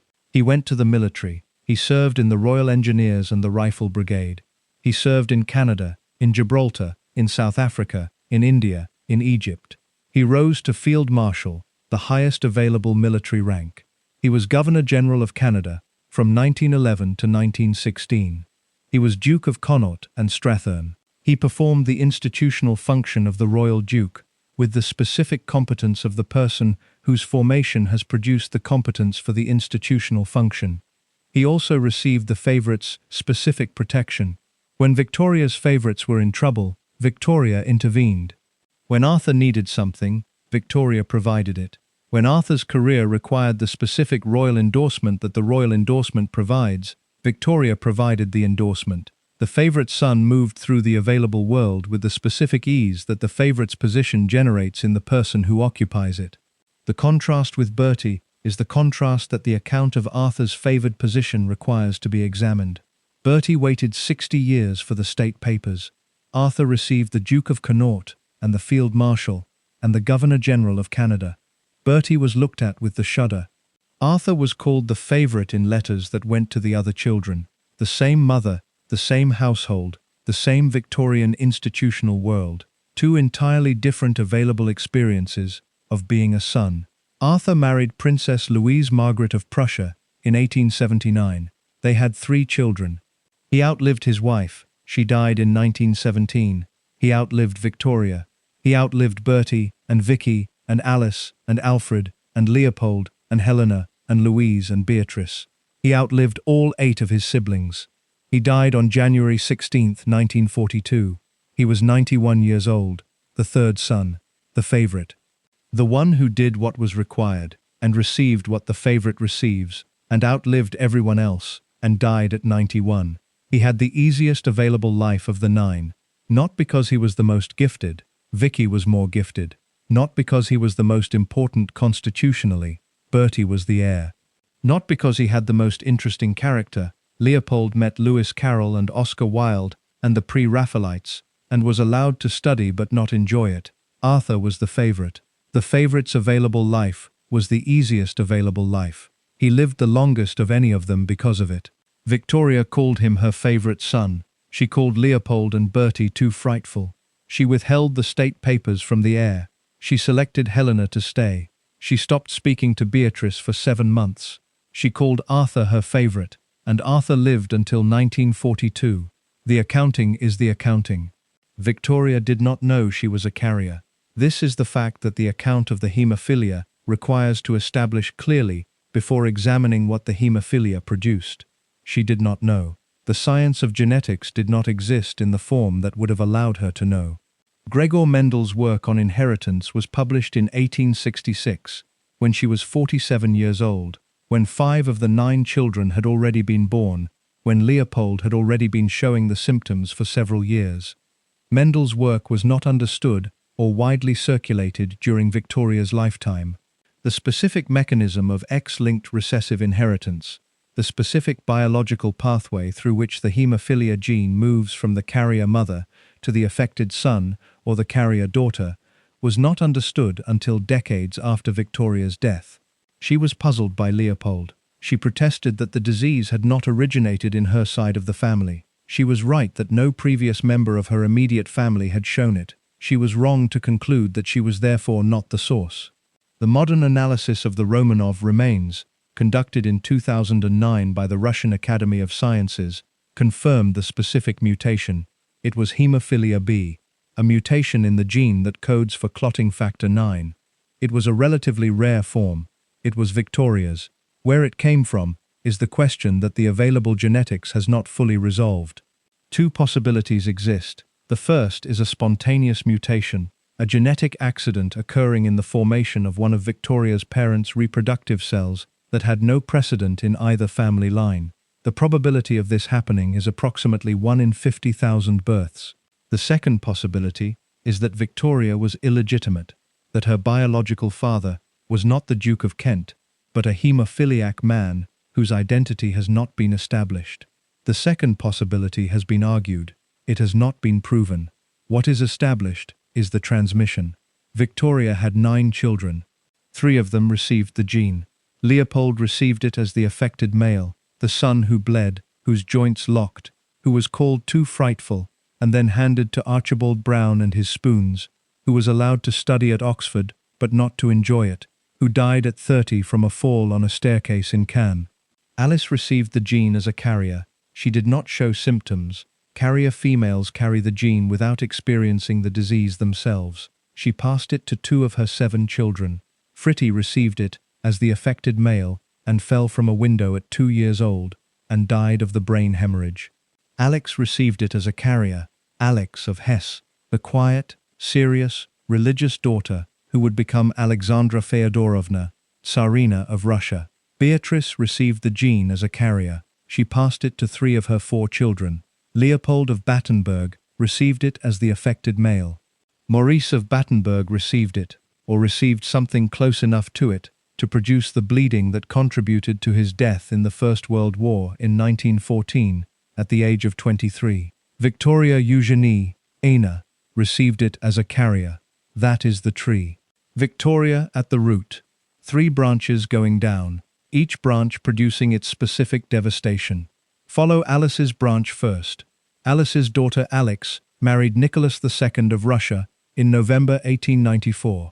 Alex became Alexandra Feodorovna. She converted to Russian Orthodoxy. She became deeply, intensely religious, the religion of the person who has organized the interior life around the faith in the form that the specific anxieties of the interior life produce when the faith is the available management of the anxiety. She was also, in the assessment of the Russian court and the Russian public, deeply German. They never fully accepted her. She was always the German Tsarina, whose origins were elsewhere. She and Nicholas had 4 daughters before the son arrived: Olga, Tatiana, Maria, Anastasia, 4 girls. In the Russian imperial succession, daughters could not inherit the throne. Russia needed a male heir. The pressure was the pressure of the empire, whose succession required the male heir, and that had produced 4 daughters.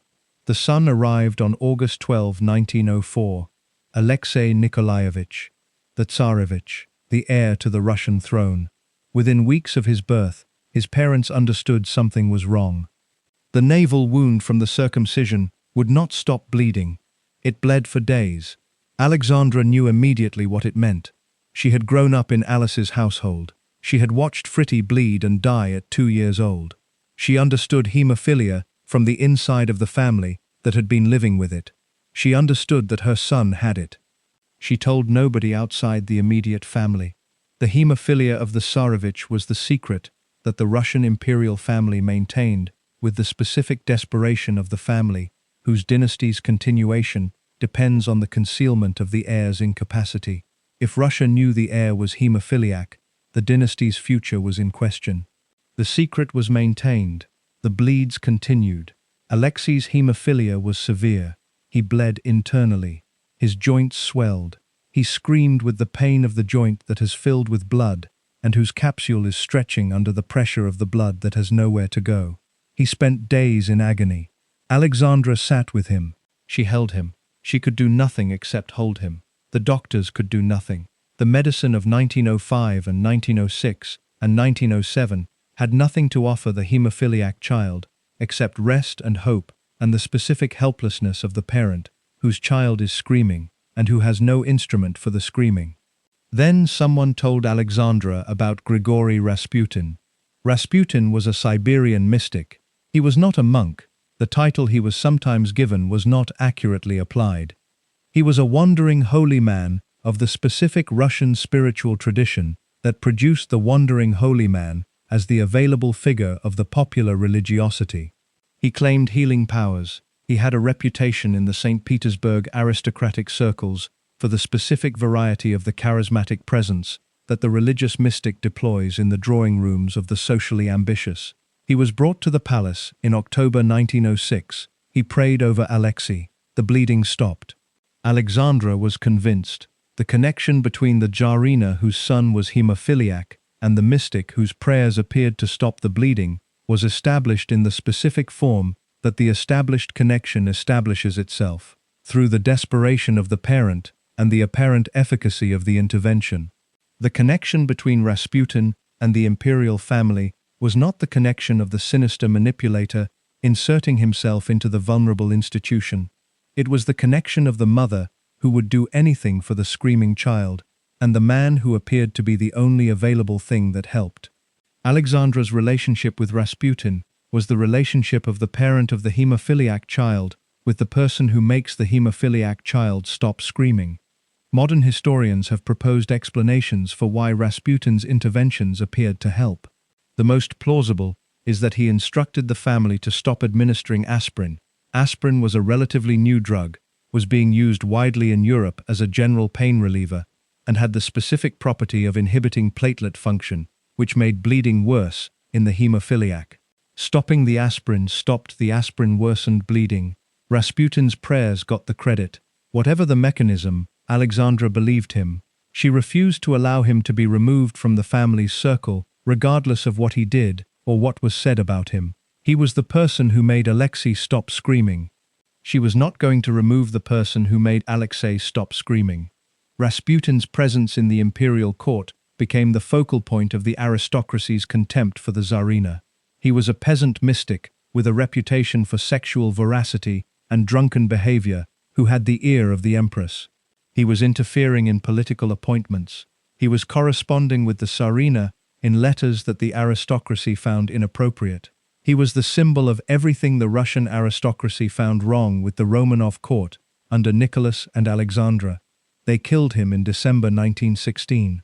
Felix Yusupov and several co-conspirators lured him to the Yusupov palace, poisoned him with cyanide-laced cakes and wine, shot him when the poison did not kill him, and threw his body into the Neva River. The killing did not save the dynasty. The dynasty was already past the point of saving. The Russian Revolution arrived in February 1917. Nicholas abdicated on March 15, 1917. The Romanovs were taken into custody. They were moved from location to location across the following months as the revolutionary government negotiated with the Bolsheviks about what to do with them. They were eventually taken to Ekaterinburg in the Urals. On the night of July 16 to 17, 1918, they were taken to the basement of the Ipatiev house. Nicholas, Alexandra, Olga, Tatiana, Maria, Anastasia, and Alexei. 7 people, the Tsar and the Tsarina, and the 5 children. Alexei was 13 years old. He was carried to the basement in his father's arms because his legs were not working. Another bleed, another joint filling with blood. They were shot. It took more than one volley. The daughters had sewn diamonds into their corsets, and the diamonds deflected some of the bullets. They were eventually killed with bayonets and additional gunshots. It took 20 minutes. Alexei was 13 years old. He died in the basement with the haemophilia that Alice had passed to Alex, and that Victoria had passed to Alice. Now follow Beatrice's branch. Beatrice's daughter Enna married King Alfonso X of Spain in May 1906. The wedding day produced an assassination attempt. An anarchist threw a bomb at the royal carriage as it passed through Madrid. 23 people were killed. The king and queen were not among them. The blood of the dead was on Enna's dress when she arrived at the wedding reception. Their son Alfonso, Prince of the Asturias, was born in May 1907. He bled from his circumcision wound the same way Alexei had bled from his. He was haemophiliac. Their son Infante Gonzalo, born 1914, was also haemophiliac. Gonzalo died in 1934 from internal bleeding after a minor car accident. He was 19 years old. Alfonso the Asturias eventually renounced his succession rights in 1933, in part because of the haemophilia, which had shaped his entire life in the specific form of the life shaped entirely by the disease. He died in 1938 in a car accident in Miami. He was 30 years old. The Spanish royal house had received the gene through Enna. The gene moved through the Spanish royal line for generations. Victoria had been puzzled by Leopold. She had protested that the disease had not originated in her side of the family. The disease had originated in her side of the family. It produced Leopold dying at 30 in Cannes. It produced Fritti dying at 2 from a window fall. It produced Alexei dying at 13 in a basement in Ekaterinburg. It produced Gonzalo dying at 19 in a car accident. It produced Alfonso dying at 30 in Miami. It produced Rasputin in the Russian imperial court. It produced a contribution to the conditions that produced the Russian Revolution. It produced the Romanov murders in the basement. Victoria did not know she was a carrier. She was puzzled by Leopold. She called him too frightful. The gene did not care what she called him. Victoria had 42 grandchildren. She knew all of them. Not in the distant institutional sense of the sovereign who receives the reports about the grandchildren from the people who manage the grandchildren's formation. In the specific direct sense of the woman who monitored the grandchildren's tutors and commented on their nursery furniture and expressed opinions about their clothing and wrote letters to their parents about their development and visited the grandchildren in person with the specific frequency that the grandmother who considers herself the organizing principle of the available European royal family visits the grandchildren. She considered herself exactly that, the organizing principle of the available European royal family. The grandmother whose network of children and grandchildren sat on or were married to the thrones of Germany, Russia, Spain, Norway, Greece, and Romania. The grandmother who had produced this network through the specific strategy of the carefully arranged marriage, and who considered the network the achievement of the achiever who has arranged it. Albert had designed the strategy. Albert had identified the Europe connected through royal marriages as the available peace instrument, the specific diplomatic logic of the person who believes that the family connection is the connection that prevents the family from going to war. Albert had died in 1861. Victoria had continued the strategy for 40 more years. She had arranged the matches and managed the letters and maintained the connections and believed, as Albert had believed, that the network was the instrument. On July 28, 1914, 13 years after Victoria died, the network went to war with itself. The First World War produced the specific visible expression of the failure of the strategy in the specific form that the strategy's failure takes when the strategy has been connecting the European royal families through marriage for 60 years and the European royal families have gone to war anyway. The German Kaiser was Wilhelm II, Vicky's son, Victoria's grandson. The King of England was George V, Bertie's son, Victoria's grandson. The Tsar of Russia was Nicholas II, married to Alice's daughter, Victoria's granddaughter. Three of the principal combatants of the First World War were the grandchildren of the woman who had designed the network to prevent exactly this. They went to war anyway. Wilhelm and George were first cousins. They had grown up knowing each other. They had been at family occasions together. They had the specific relationship of the cousins, whose grandmother's organizing function had placed them at the same Christmas gatherings, and the same summer visits, and the same specific occasions of the family that the grandmother's organizing function produces. They were cousins. They went to war. The specific quality of the Wilhelm-George relationship is worth examining, because it is the relationship that most precisely captures what the strategy had and had not produced. Wilhelm was the bombastic, damaged-arm Kaiser, whose formation had been the formation of the child, whose mother had tried to install British liberal values at the Prussian court, and whose Prussian court had pushed back against those values in the form of the specifically Prussian nationalism that the Prussian court maintained against the British influence. He was neither fully British nor fully Prussian. He was the product of the contradiction that Vicky's presence at the Prussian court had been supposed to resolve. George was the opposite. George was the specific expression of the thoroughly English formation, the naval officer, the dutiful son, the king who would stand at the cenotaph in the November rain and represent the nation's grief. George was English in the way that the person who has never had reason to question the formation is English. He had not been formed by the contradiction. He had been formed by the succession. The heir who had not expected to be heir until his older brother Eddie died in 1892, and who had then been the heir and had performed the heir's formation with the specific competence of the person whose formation requires the performing. They were cousins. They went to war. They also wrote to each other throughout the war in the specific form of the cousins who are at war and who maintain the correspondence of the cousins who are at war in the register that the cousins at war maintain. Wilhelm called George Georgie. George called Wilhelm Willy. The family nicknames persisted across the trenches in the letters that the commanders of the opposing forces wrote to each other in the family register, Georgie and Willy. In the war that killed 17 million people, the Russia dimension is the dimension that the haemophilia chapter has already established.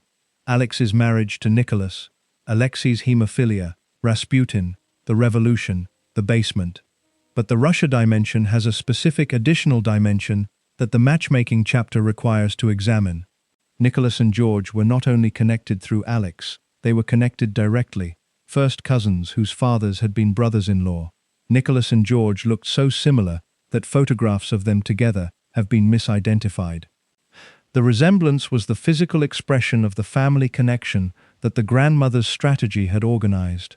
When the revolution came and the Romanovs were in custody, George V had the option of offering them asylum in Britain.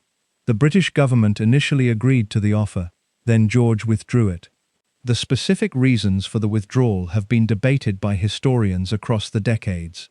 The political calculation that the presence of the Romanovs in Britain would destabilize the British monarchy, the specific advice of the Prime Minister, the assessment that the British public would not support the refuge of the deposed autocrat. George withdrew the offer. His cousin Nicholas and his cousin's wife and his cousin's 5 children went to the basement in Ekaterinburg. Victoria had arranged the match. Victoria had placed Alex, Alice's daughter, the carrier of the haemophilia gene, in the path of the Russian Tsar. The match had been possible, in the specific form of the possible, because Victoria's strategy had produced the network of connections that made the meeting available and the marriage thinkable. Victoria had been dead for 17 years when the basement happened. She had been dead for 17 years when George withdrew the asylum offer for the cousin whose wife was Victoria's granddaughter. Victoria had arranged 42 grandchildren across the European royal houses. She had been managing the arrangements since before some of the grandchildren were born. She chose tutors. She commented on nursery furniture. She expressed opinions about clothing. She arranged the matches with the specific proprietorial sense of the person whose strategy had produced the network and who considers the network hers to manage. She also made some of the grandchildren miserable. The matchmaking was not only the diplomatic strategy, it was also the personal preference and the personal disappointment and the specific quality of the grandmother who has opinions about the grandchildren and communicates those opinions in the same direct form that she communicated her opinions about everything. She found Wilhelm fascinating and adored him. She found his mother Vicky alternately brilliant and exasperating. She was fond of George with the specific fondness of the grandmother who finds in the solid, reliable grandson the specific quality of the reliability. She was also intrusive in the specific way that the grandmother, whose organizing function extends to the grandchildren's tutors and nursery furniture, is intrusive. She wrote to the parents about the grandchildren's formation. The letters were not only the letters of the interested grandmother, they were the letters of the grandmother, who is extending the management function of the 8,000 letters to Vicky into the management function of the grandchildren's available lives. The grandchildren, who were geographically close, received more of this. The British grandchildren, George's children, Bertie's grandchildren, were within reach of the specific proximity that the proximity management requires. The European grandchildren were managed through the letters, through the visits, through the specific communications of the grandmother whose network extended across the continent. What the network had not produced was peace. The strategy had been Albert's strategy, peace through family connection. The family connection as the instrument of the peace. The family that is connected through the marriages is the family that will not go to war, because the war is the war against the family. The family went to war. It went to war because the family connection is not the instrument that the strategy required it to be. The family connection is the connection of the Christmas gathering and the summer visit and the Georgie and Willie letters across the trenches. The family connection does not prevent the Kaiser from mobilizing the German army. The family connection does not prevent the Russian Tsar from mobilizing the Russian army. The family connection does not prevent the British king from mobilizing the British army. The mobilizations happen because the political and institutional forces that produce the mobilizations are not the forces that the family connection manages. Victoria managed the family. She did not manage the forces. She died on January 22, 1901. The war she could not prevent came in 1914. Her German grandson started it. Her British grandson fought it. Her Russian grandson was shot in a basement 3 years after it ended. 42 grandchildren, 3 of them at the center of the catastrophe that the strategy had been organized to prevent. The grandmother of Europe. She had known them all. She had chosen their tutors. She had commented on their nursery furniture. She had not been able to stop what was coming. No grandmother could. The title of this account calls Victoria merciless. The word requires the honest examination. Not because Victoria deserves the defense. The evidence assembled across 9 parts does not produce the defense. But because merciless is the word that the honest account has to examine before it can use it accurately. The merciless person is the person who withholds mercy deliberately. The deliberate withholding is the key. The person who withholds mercy because they have decided to withhold it is different from the person who withholds it because they do not know how to give it. Victoria may have been the second person. Start with what she actually was. The biographers who have examined her most carefully, A.N. Wilson, Lynn Olson, Julia Baird, have produced a consistent picture. She was not a monster. She was not deliberately cruel in the specific sense of the person who has identified the cruelty as the goal, and who pursues the goal with the specific intent of the cruel. She was something more complicated than that. She was a person whose own formation had not given her the tools that the tools of the mother require. The Kensington system had produced the Queen. The Queen had not been given the warmth. She had been given the resistance. The resistance was the organizing principle. The resistance produced the directness. The directness produced the letters that said an ugly baby is a very nasty object, and that found 2 of the children too frightful, and that called the pregnancy like a cow or a dog. The letters were the directness in the form that the directness takes when the directness is the only available communication tool. She loved them. This is the thing that the account of the 2 frightful, and the dagger through the heart, and the 7 months of breakfast table notes has to hold alongside the evidence of the damage. She loved them. Victoria loved her children in the specific form that the person whose formation has not given them the warmth loves. Intensely, possessively, demandingly, with the specific quality of the love that does not know how to express itself in the form that the loved person can receive. She wrote to Vicky across 43 years. 8,000 letters. The letters contained criticism and management and complaint and instruction.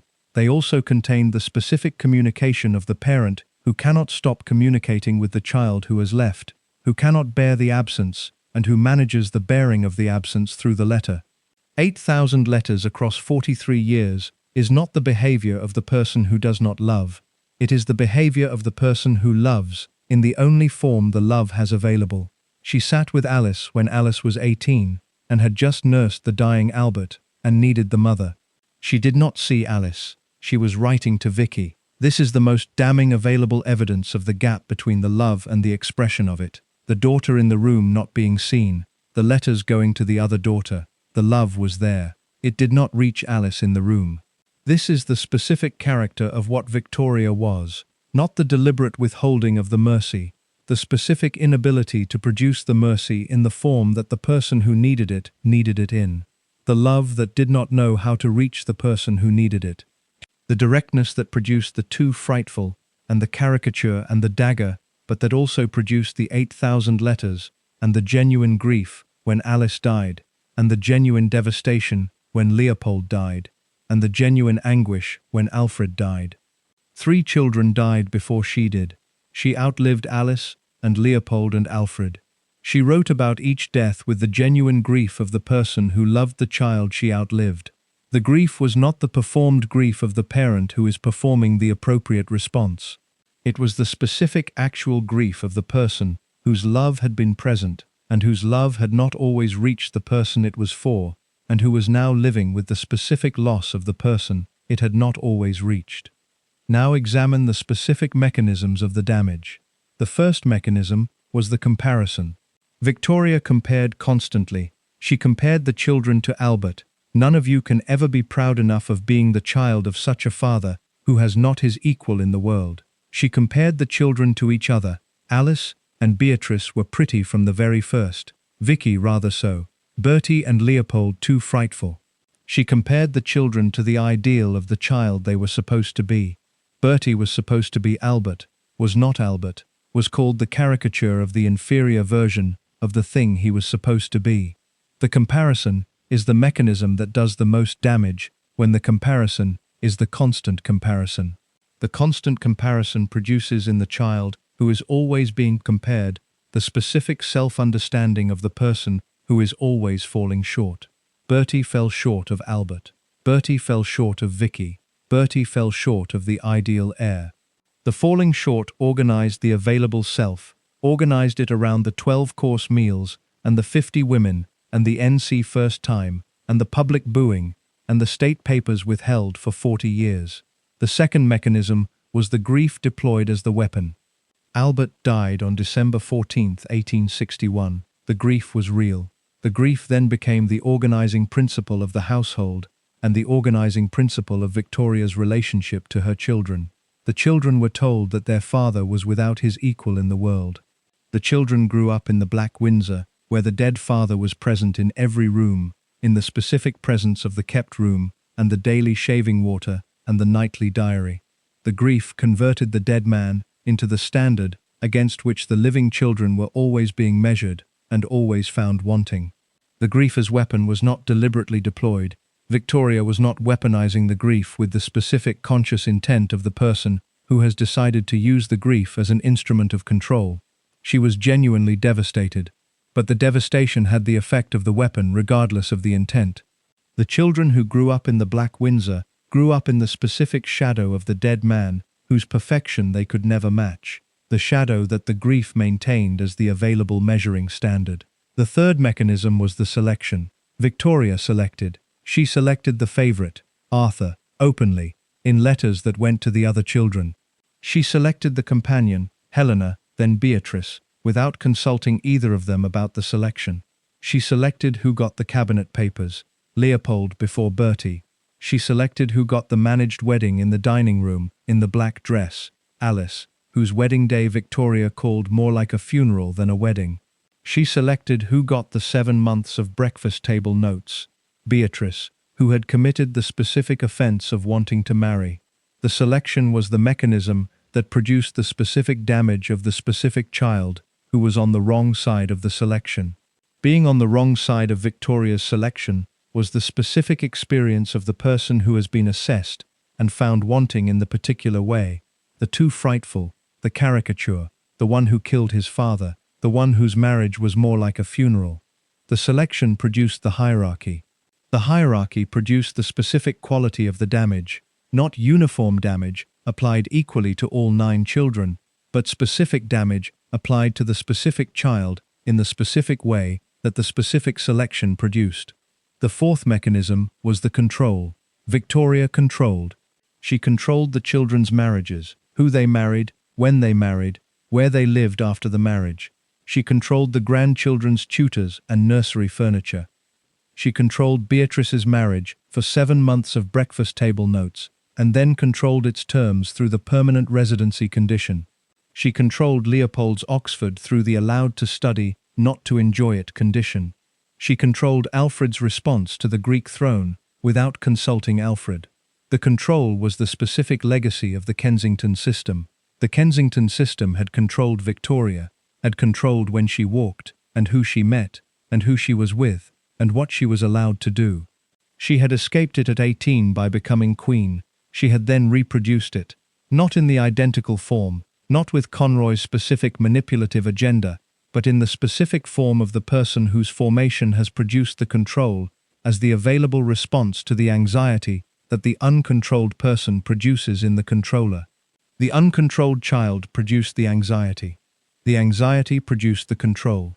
The control produced the timetable and the 7 months of notes, and the allowed to study, not to enjoy it, and the more like a funeral, and the selection of the companion, and the withdrawal of the state papers, and the dagger through the heart.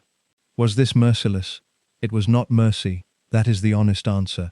The specific actions assembled across the 9 parts of this account were not the actions of the merciful parent.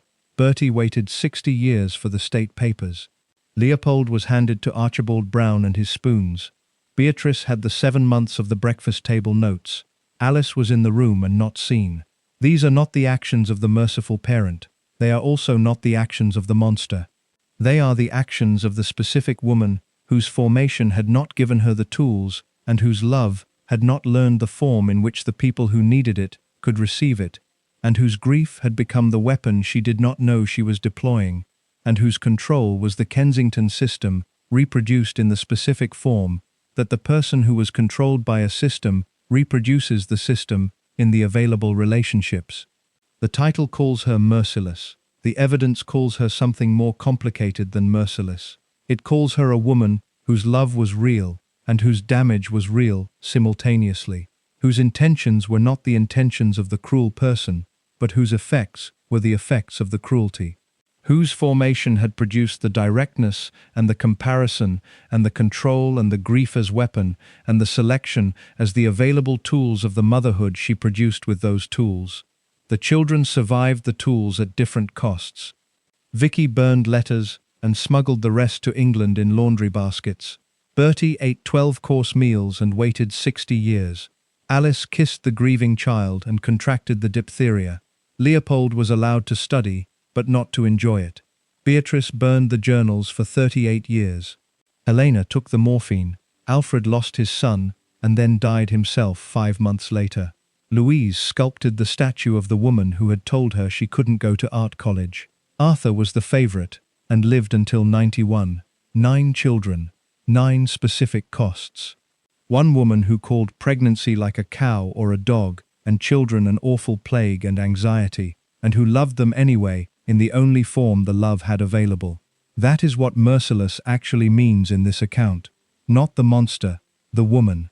Victoria died on January 22, 1901, at Osborne House on the Isle of Wight.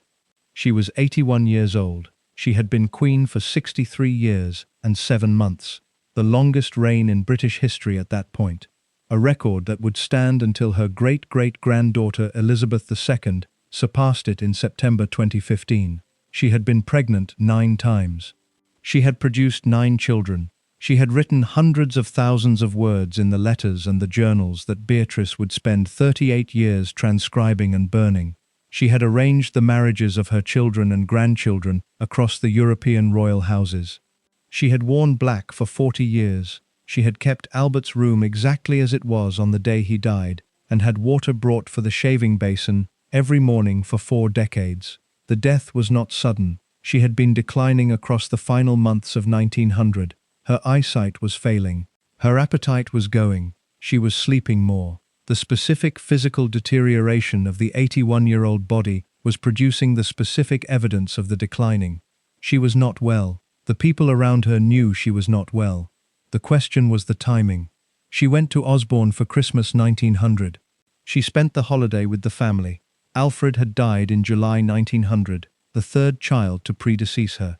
She was 81 years old, and she had outlived 3 of her 9 children, and she was at Osborne for Christmas with the family that remained. In the first weeks of January 1901, she deteriorated rapidly. The specific deterioration of the final illness is the deterioration that the body in its final illness produces, the withdrawal into itself, the reduction of the available engagement with the available world, the specific quality of the person who is preparing to leave. She stopped eating. She stopped communicating clearly. She spent more time unconscious than conscious. The family was summoned. They came. The children who could come came. Vicky was too ill. The breast cancer that would kill her 8 months later was already too advanced for the journey. She did not make it to the deathbed. She received the telegram. Helena came. Louise came. Arthur came. Beatrice was already there. She was always already there. The companion who had been selected to be always already there. Bertie came. The son she had called the murderer of his father, the son she had looked at for 40 years with the shudder, came to his mother's deathbed. And Wilhelm came. Kaiser Wilhelm II. The bombastic, damaged arm Kaiser. The bombast compensation for the arm that the birth had damaged. The son of the Vicky, who had burned the letters and smuggled the rest in laundry baskets. The grandson, who Victoria had called a darling, and adored even as he was moving his mother out of the Berlin palace, came to Osborne. He was there for the death. He knelt at her bedside. He held her left hand, the healthy hand, the hand on the side of the body that was not the damaged arm side, for 2.5 hours as she was dying. He was the grandson, who would take Germany into war against Britain in 13 years. He knelt at her bedside and held her hand for 2.5 hours. She died at 6:30 in the evening, on January 22, 1901. The instructions she had left for her burial were specific. She had left a list. The list was detailed. She wanted to be buried in her white wedding dress, not the black dress of the 40 years of mourning, not the mourning dress that had been the available expression of the grief since December 14, 1861. The white wedding dress. The dress she had married Albert in on February 10, 1840. She wanted specific things placed in the coffin with her. A cast of Albert's hand was placed beside her right hand in the coffin. It had been on the pillow beside her since the night he died. She had slept beside the cast of his hand for 40 years. The cast went with her. Albert's dressing gown was placed over her. The dressing gown had been in the kept room since the night he died. The clothes had been laid out in the kept room every morning for 40 years. The dressing gown came out of the kept room for the burial. A cast of Albert's face was placed in the coffin. And then the specific instruction that the family followed, in the specific form that the instruction requires to be followed, when the instruction is the instruction about what goes in the coffin, and who knows about it. On her right hand, covered by the flowers, so that the public and most of the family would not see it, was placed a lock of John Brown's hair. John Brown had died in 1883. He had been dead for 18 years. Victoria had been devastated. She had written a memoir of him. She had been described in the available sources as having been, after his death, in the specific condition of the person whose second most significant loss has arrived after the first most significant loss. Brown had been the person after Albert, not the replacement, not the equivalent, but the specific available person who had spoken to her as a person rather than a sovereign, and who had called her woman, and who had been the presence that the grief had required in the specific form of the presence that the grief requires. She had his hair placed in her right hand, covered by the flowers. On her left she had the cast of Albert's hand. She went with one in each hand, the official love and the personal comfort, Albert and Brown, the husband of 40 years, and the servant who had called her woman. Bertie organized the funeral. This is the biographical detail of the death that most precisely captures the specific quality of the Bertie story. The son she had called the murderer of his father, the son she had withheld the state papers from for 40 years, the son she had looked at with the shudder. He was king now. He had become king the moment she died. And his first act as king was to organize his mother's funeral. He organized it with the care of the person who understood ceremony and occasion in the specific way that the person who has spent 60 years attending ceremonies and occasions without the authority to organize them understands them. He organized it correctly. He did it well. He was also the one who looked in the coffin. He saw the flowers covering the right hand. He asked what was under the flowers. He was told. He went quiet. Then he said to leave it as his mother had requested. The lock of Brown's hair remained in the right hand. The cast of Albert's hand remained in the left. The dressing gown covered her, the white wedding dress beneath it.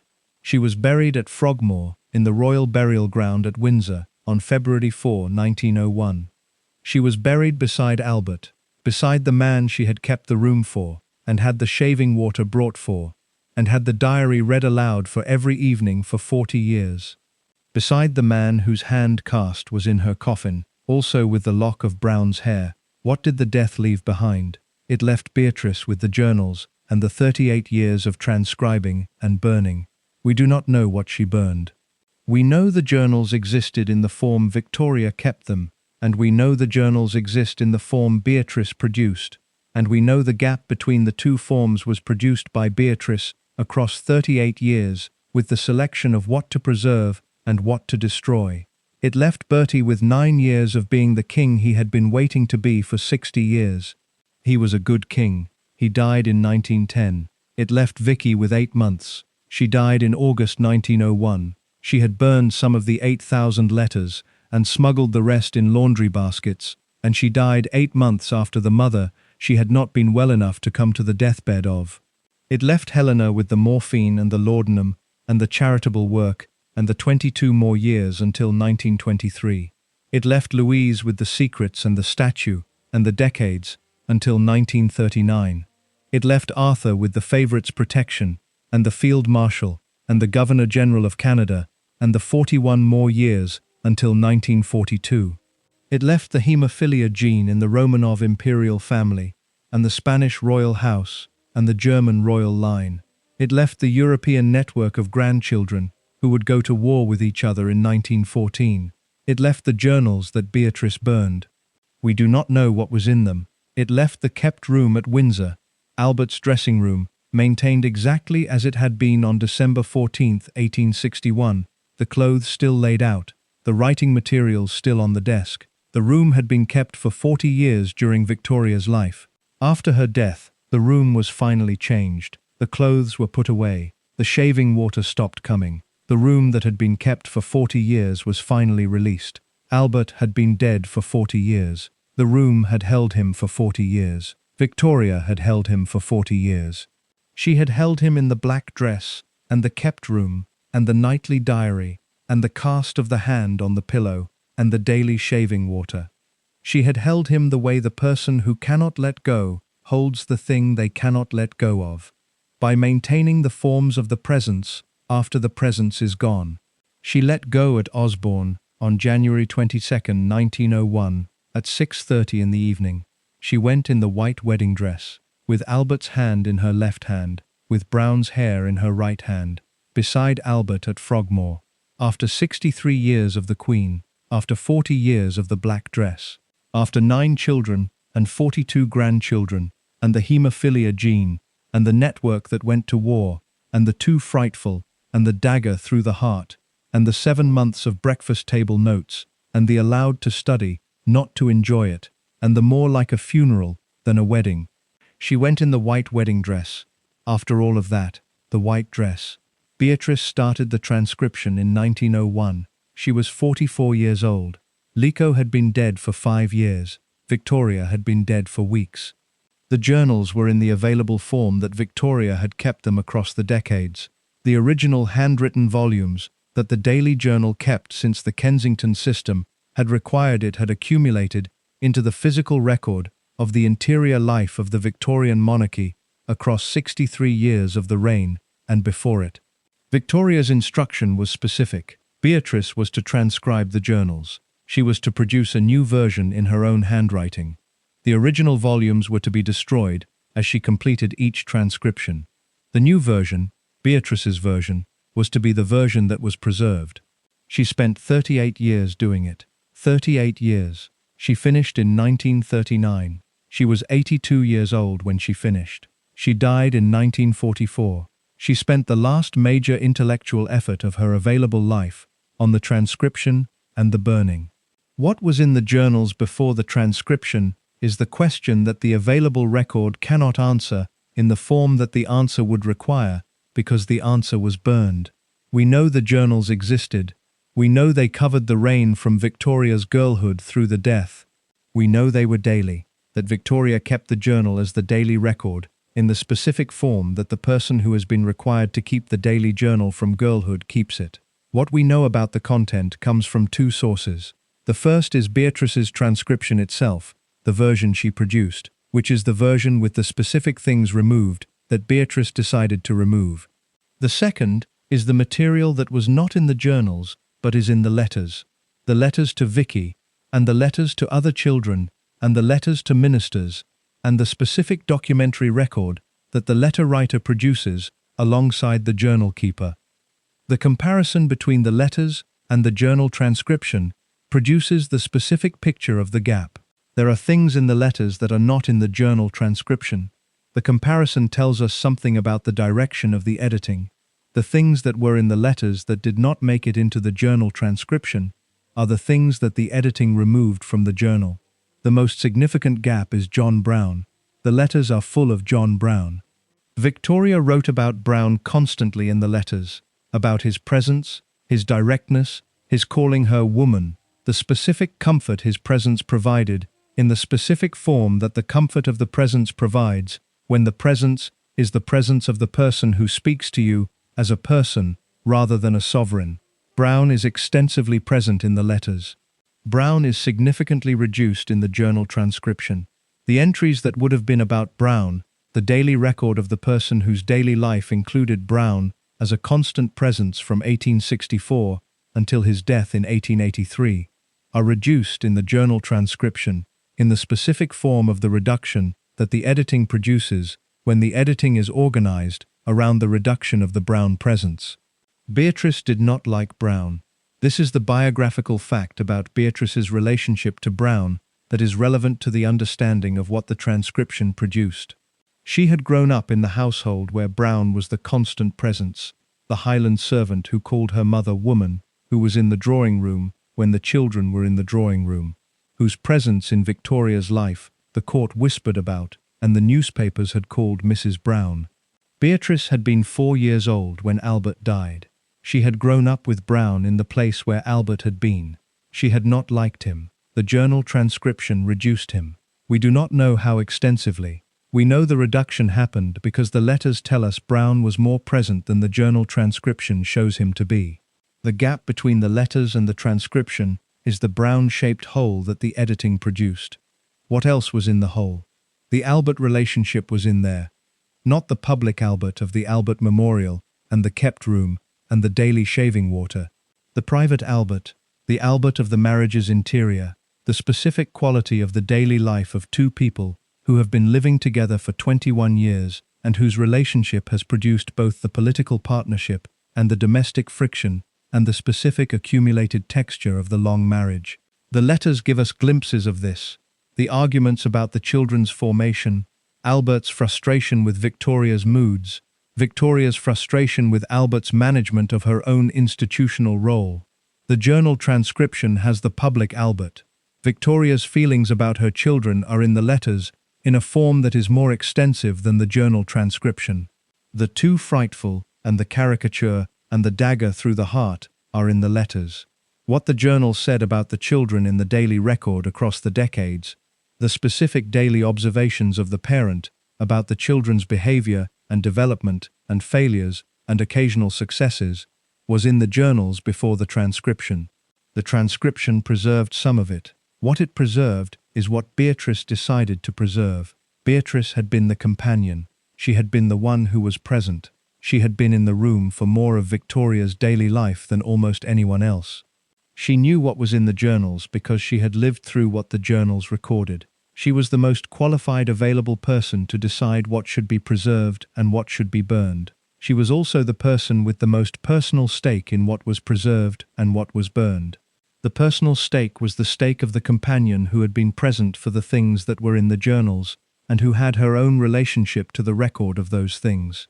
She was the companion who had been summoned by Lico's death into the full weight of the companion function without even the relief of the husband. She was the companion who had spent the last years of Victoria's reign managing the grief of Lico's death while maintaining the companion function that the grief could not interrupt. She was the companion who had been told that the companion function would continue in the form of the journal transcription after Victoria died. She transcribed, she burned, she selected. The specific selection criteria are not available. Beatrice did not leave a record of why she kept what she kept and burned what she burned. She left the transcription. The transcription is the selection. The selection is the record of what Beatrice decided the record should contain. What she kept the public record, the entries about the state visits and the political decisions, and the ministers and the parliamentary events. She kept the record of Victoria as the Queen, the institutional record of the 63-year reign. She kept the grief, the Albert grief, extensively. The daily presence of the Albert mourning in the journal transcription is the extensive presence of the person who has decided that the grief should be preserved in the form that the grief occupied in the daily journal across 40 years. The shaving water, and the kept room, and the nightly diary reading, and the cast of the hand on the pillow are in the transcription because Beatrice preserved them. She kept some of the family material. The births and the marriages and the deaths and the significant family occasions are present in the transcription in the form that the significant family occasions are present when the editing has preserved the significant family occasions. What she burned, the brown entries, most of them. The reduction is visible in the comparison with the letters. The private Albert, the Albert of the domestic friction, and the marriage's interior, and the specific accumulated texture of the 21 years, the more extensive family material. The specific daily observations about the children that the daily journal produces, when the journal is the daily record of the parent who is observing the children and recording the observations. The too frightful and the caricature in the letters are what leaked out of the journal into the correspondence. The fuller version of the too frightful and the caricature, the version in the journal, went into the burning, possibly the Kensington system material. The early journals, the journals of the girlhood under the Kensington system, may have been more extensive about Conroy and the Duchess and the specific quality of the captivity than the transcription shows. The transcription shows some of it. The burning may have removed more of it. The political indiscretions. Victoria had strong opinions about her ministers and her prime ministers and the people who served the institution across the 63 years. The letters give us some of those opinions. The letters are full of Victoria's specific assessments of the available political figures, some of them unsparing. The journal may have been fuller than the letters. The burning may have removed the fuller versions. We do not know. The burning is what the burning produced, the absence of the knowledge of what was burned. What we are left with is Beatrice's transcription, Beatrice's handwriting replacing Victoria's, Beatrice's selection replacing the full record. The journal that exists is not Victoria's journal. It is Beatrice's version of Victoria's journal. Beatrice's version is a significant historical document. It is also a significant editorial act performed by the person who had the specific personal stake in the editorial decisions. The companion had been selected. The companion had performed the function. The companion's last function was the transcription and the burning. She performed that function across 38 years. She was 82 years old when she finished it. She had been 4 years old when her father died. She had no memories of him. She had grown up in the Black Windsor with the grief as the organizing principle. She had been the companion for 31 years. She had had Lico for 10 years and then lost him to the Ashanti War and the malaria on HMS Blonde. She had watched Lico's coffin come off the ship. She had been the companion for 5 more years after the coffin. She had been the transcriber and the burner for 38 years after the death. She died on October 26, 1944, the last of the 9 children, the baby, the one who had been 4 years old at the deathbed, the one who had been selected to stay. She had stayed. She had performed the function. She had transcribed. She had burned. We do not know what she burned. That is the honest last word on the journals. We do not know. The last of the 9 died in 1944. Beatrice, the baby, October 26, 1944. She was 87 years old. The Second World War was still being fought. The specific world she died in was not the world Victoria had produced 9 children into in the years between 1840 and 1857. It was the world that the 9 children and their children and their children's children had helped produce, through the marriages and the haemophilia gene and the W1 and the journals that were burned and the network that went to war with itself. The 9 children were Vicky, born 1840, died 1901, 8 months after Victoria, 60 years old, breast cancer, had burned some letters and smuggled the rest in laundry baskets. Her son started the First World War. Bertie, born 1841, died 1910, 68 years old, heart failure after decades of cigars, had waited 60 years for the state papers, had organized his mother's funeral as his first act as king, had been looked at with the shudder for 40 years, was called Edward the Peacemaker. Alice, born 1843, died 1878, 35 years old, diphtheria contracted from kissing her grieving son, died on the 17th anniversary of Albert's death, had told Albert he was dying when nobody else would. Her daughter Alex married the last Tsar of Russia. Her granddaughter's haemophilia brought Rasputin into the Russian court. Alfred, born 1844, died 1900, 55 years old, throat cancer, had wanted the navy and had it, and then had to leave it for the duchy he hated. His son shot himself. Alfred died 5 months later. Helena, born 1846, died 1923, 77 years old, the last of the middle children. had been selected to stay, had stayed, had become addicted to morphine and laudanum, founded the British Red Cross. Louise, born 1848, died 1939. 91 years old, had fought for the art college and won, had sculpted the statue of the mother who had told her she couldn't go, had married the non-royal, had kept the secrets, had kept them until 1939. Arthur, born 1850, died 1942, 91 years old, the favorite, had performed the institutional function without producing the specific management challenge that most of the others had produced, had been called the favorite in letters that went to the other children. Leopold, born 1853, died 1884, 30 years old, had been called too frightful, had been handed to Archibald Brown and his spoons, had been allowed to study at Oxford, but not to enjoy it, had died from a fall on a staircase in Cannes. His daughter Alice became the Countess of Athlone and lived until 1981. His son Charles Edward fought against Britain in the First World War. Beatrice, born 1857, died 1944, 87 years old.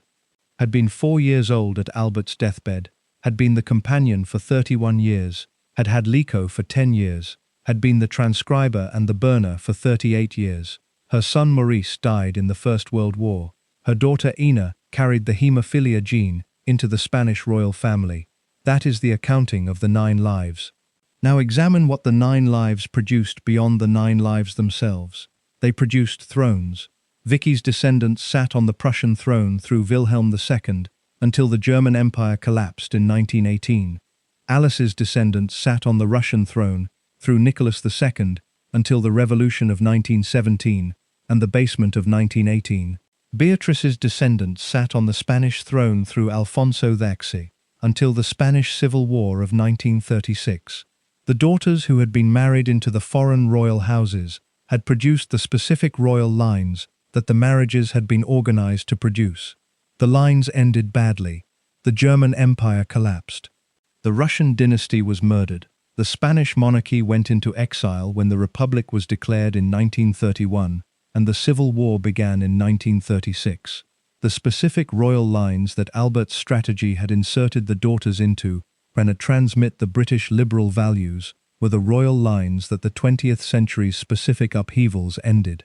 The values did not survive the upheavals. The dynasties did not survive the upheavals. What survived was the haemophilia gene, moving through the Spanish royal line for generations after the monarchy itself had ceased to be the available institutional context for the gene's expression.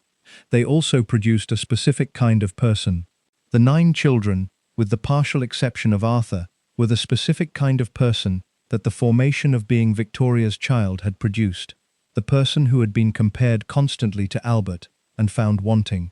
The person who had grown up in the Black Windsor with the grief as the organizing principle. The person who had been selected or not selected, favored or not favored, told they were too frightful, or the caricature, or the one who had plunged the dagger. The person who had been controlled, whose marriage and whose education, and whose residence, and whose function had been organized around Victoria's requirements rather than their own. The person produced by this formation was not the person that Albert's timetable had been designed to produce.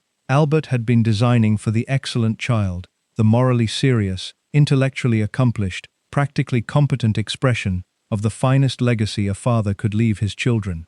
He had produced one of those, Vicky, the star pupil, the one who burned some letters and smuggled the rest. He had produced 8 others. The 8 others were the specific expressions of the formation that the formation had produced in the 8 children for whom the formation was not the right formation. Bertie's formation had produced the 12-course meals and the NC first time and the 60 years of the heir who was not given the state papers. Alice's formation had produced the person who sat in the room and held the hand and was not seen. Leopold's formation had produced the person who was told he could study but not enjoy it. Beatrice's formation had produced the companion who burned the journals. These were not failures. They were the specific people that the specific formation had produced. Bertie was a good king. Alice was an extraordinary human being. Leopold met Lewis Carroll and Oscar Wilde and the pre-Raphaelites. Beatrice preserved what she preserved. They were also the people who had paid the specific costs that the formation had required them to pay. Bertie paid the 60 years, Alice paid the too much presents not enough acknowledgement, and the diphtheria from the kiss. Leopold paid the spoons on the head, and the allowed to study, not to enjoy it, and the 30 years. Beatrice paid the companion function, and the 38 years of the transcription, and the burning. What did the costs produce? Bertie's cost produced Edward the peacemaker. The warmth that the shudder had not beaten out of him became the diplomatic gift of the king who helped produce the entente cordiale. The man who was called the caricature of his father became the king who was better at people than his father had been, because the being found wanting at people had made him better at people. Alice's cost produced the nursing associations in Hesse and the Florence Nightingale correspondence, and the person who told the dying man the truth when nobody else would. The not being seen had produced the person who saw what was needed and did it without the acknowledgement. Leopold's cost produced the friendship with Ruskin and Carroll and Wilde, and the specific intellectual life of the person who had been told he could study but not enjoy it, and who had enjoyed it anyway. The disallowing of the enjoyment had produced the specific appreciation of the enjoyment in the person who had been told he could not have it. Louise's cost produced the sculptor who made the statue, and the rebel who married the non-royal, and the keeper of secrets that the secrets have not yet been made available to reveal. Beatrice's cost produced the 38-year act of archival destruction, whose full extent we will never know. Whether this was an act of loyalty or an act of concealment, or both, simultaneously, is the question that the 38 years of the burning produced as the available question and did not produce as the available answer. The 9 children did not choose their formation. Nobody chooses the formation. The formation is the available world of the specific childhood and the specific parents and the specific household and the specific time and the specific available relationships that the specific childhood produces as the formation. Victoria's 9 children were formed by the Black Windsor and the 2 Frightful, and the timetable, and the grief as weapon, and the comparison with Albert, and the selection and the control. The formation produced the 9 people. The 9 people produced the thrones and the haemophilia gene, and the WW1, and the journals that were burned, and the statue outside Kensington Palace, and the Entente Cordiale, and the nursing associations in Hesse, and the Russian Revolution, and the basement in Ekaterinburg. Not all of this was the formation's direct product. The Russian Revolution would have happened without the haemophilia gene. The specific political and economic conditions of the Russian Empire were the conditions that produced the revolution. The formation did not cause the revolution. But the haemophilia gene that the formation had transmitted through Victoria contributed to the specific conditions of the Romanov court that contributed to the specific quality of the dynasty's vulnerability in the years before the revolution came. The formation is not the whole explanation. The formation is part of the explanation. The part is the part that the 9 lives assembled across 13 parts of this account have been examining. Victoria had 9 children. She called 2 of them too frightful. She called one the murderer of his father. She selected 2 of them for the companion function. She managed the marriages without always consulting the people she was marrying. She produced the grief as weapon and the comparison with Albert, and the control from the Kensington system reproduced. The 9 children survived. They paid their costs. They produced their thrones and their gene and their journals and their statue and their diplomatic achievements and their nursing associations and their secrets. They were not the finest legacy Albert had imagined. They were something more complicated than the finest legacy. They were the 9 people that Victoria had made. There is a question that the 13 preceding parts have been building toward without directly asking. The question is this: did Victoria know what she was doing to her children? Not the haemophilia, she could not have known about that. Not the matchmaking failures, she could not have predicted that the Kaiser she adored would take Germany into war against the grandson she also adored. Not the basement in Ekaterinburg, she was dead before the revolution, before Rasputin, before any of it. The question is the other damage. The 2 frightful, the dagger through the heart, the 7 months of breakfast table notes, the allowed to study, not to enjoy it. the more like a funeral than a wedding, the shudder across 40 years, the state papers withheld for 60 years from the heir who needed them. Did she know she was doing these things? The honest answer has two parts. The first part is yes. She knew she was doing them in the specific sense that the person who writes the letter knows what is in the letter and who is writing them. She wrote too frightful. She knew she wrote too frightful. She wrote, "I never can or shall look at him without a shudder." She knew she wrote it. She sent the notes across the breakfast table to Beatrice for 7 months. She knew she was sending them. These were not the unconscious productions of the person who does not know what they are doing. They were the deliberate communications of the person who knows what she is saying and says it. The second part is no. She did not know the specific damage that the specific communications were producing in the specific people receiving them. She did not know, could not have known in the specific psychological literacy that the self-knowledge requires, that the too frightful was producing the specific self-understanding of the person who has been told they are too frightful and who has organized the available self around the too frightful person's response to the world. She did not know that the shudder was producing the 12-course meals and the NC first time and the 50 women. She did not know that the allowed to study, not to enjoy it, was producing the specific quality of the person who enjoys everything anyway, with the specific intensity of the person who has been told the enjoyment is not available. She knew what she was doing. She did not know what she was producing. This distinction is the honest reckoning. The person who knows what they are doing without knowing what they are producing is not the monster. The monster knows both. The monster knows what they are doing and knows what it is producing and does it anyway, because the producing is the point. Victoria was not the monster. The producing was not the point. The producing was the accidental consequence of the doing that the doing did not know it was producing. This is not the excuse.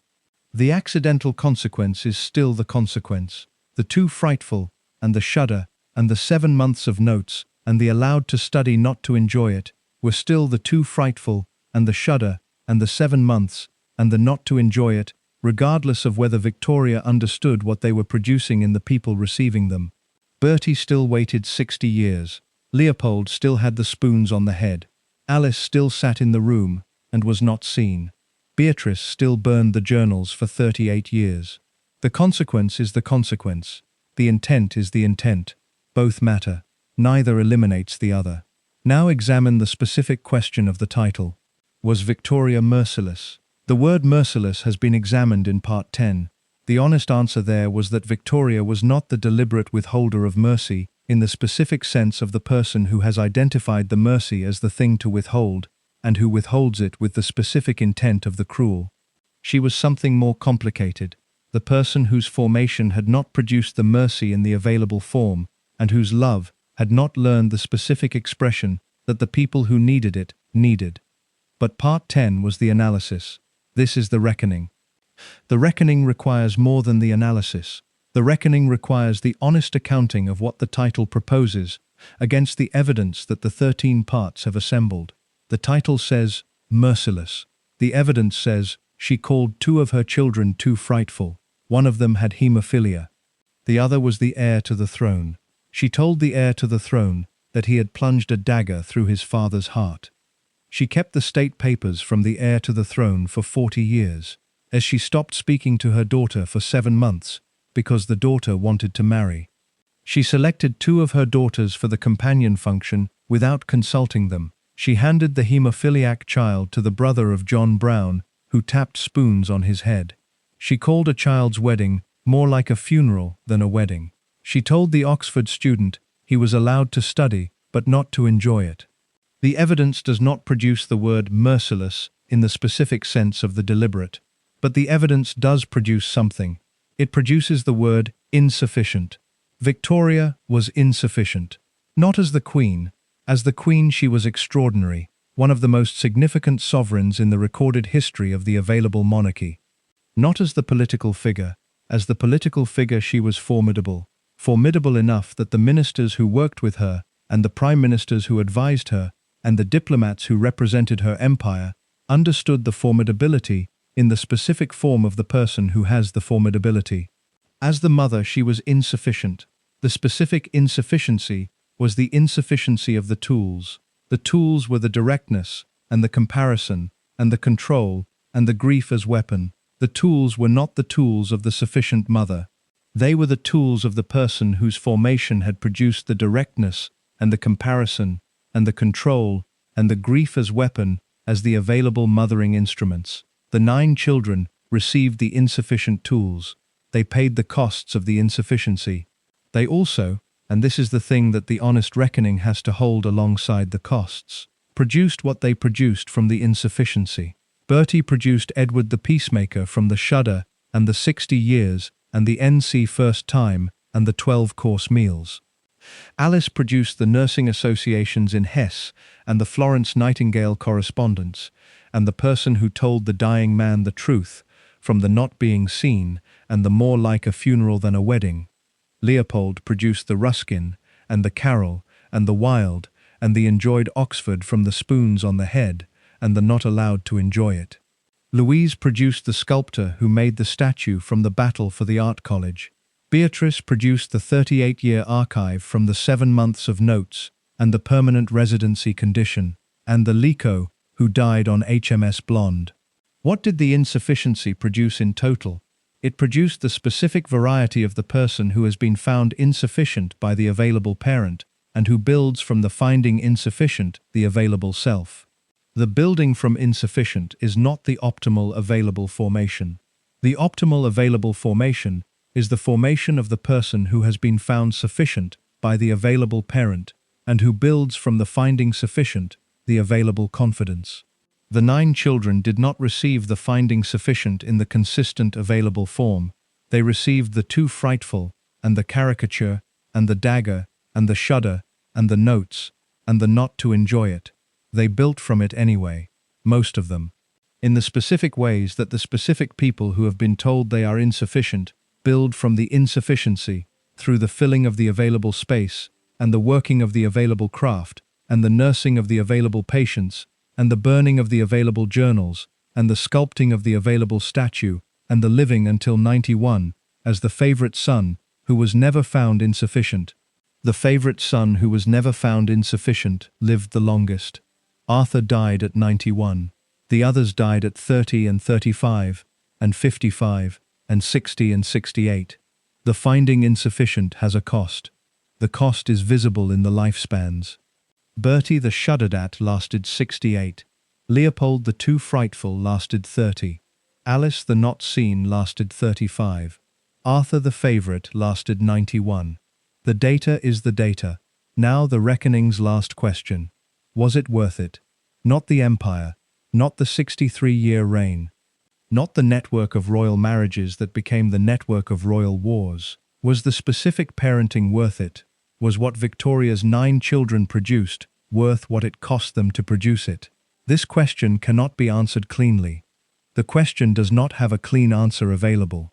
The clean answer would require the knowledge of what the 9 children would have produced if the formation had been different, if the timetable had not started at 4 years old, if the Too Frightful had not been written, if the state papers had not been withheld, if the companion function had not been selected without consulting the selected. We do not know what the different formation would have produced, because the different formation was not the available formation. What we have is the formation that was available, and the 9 people it produced, and the costs those 9 people paid, and the things those 9 people produced from the paying of the costs. The statue is outside Kensington Palace. Louise made it. The woman who told her she couldn't go to art college is in the statue. The daughter's work is the permanent public expression of the mother who said no. The entente cordiale exists. Bertie helped produce it. The man who was called the caricature of his father helped produce the diplomatic framework that mattered when the war came, that he did not live to see. The journals are Beatrice's version. We do not know what Victoria's version said. The burning is permanent. The knowledge of what was burned is not recoverable. The reckoning produces the following. Victoria was not merciless. She was insufficient. The insufficiency was real, and its costs were real, and its consequences were real, in the specific form of the 9 lives that paid those costs across the decades of the formation and the deployment and the consequence. She loved them. In the only form the love had available, the form was insufficient, the love was real. Both things are true. They have always both been true. The honest reckoning holds both. Victoria died in the white wedding dress, after 40 years of the black dress.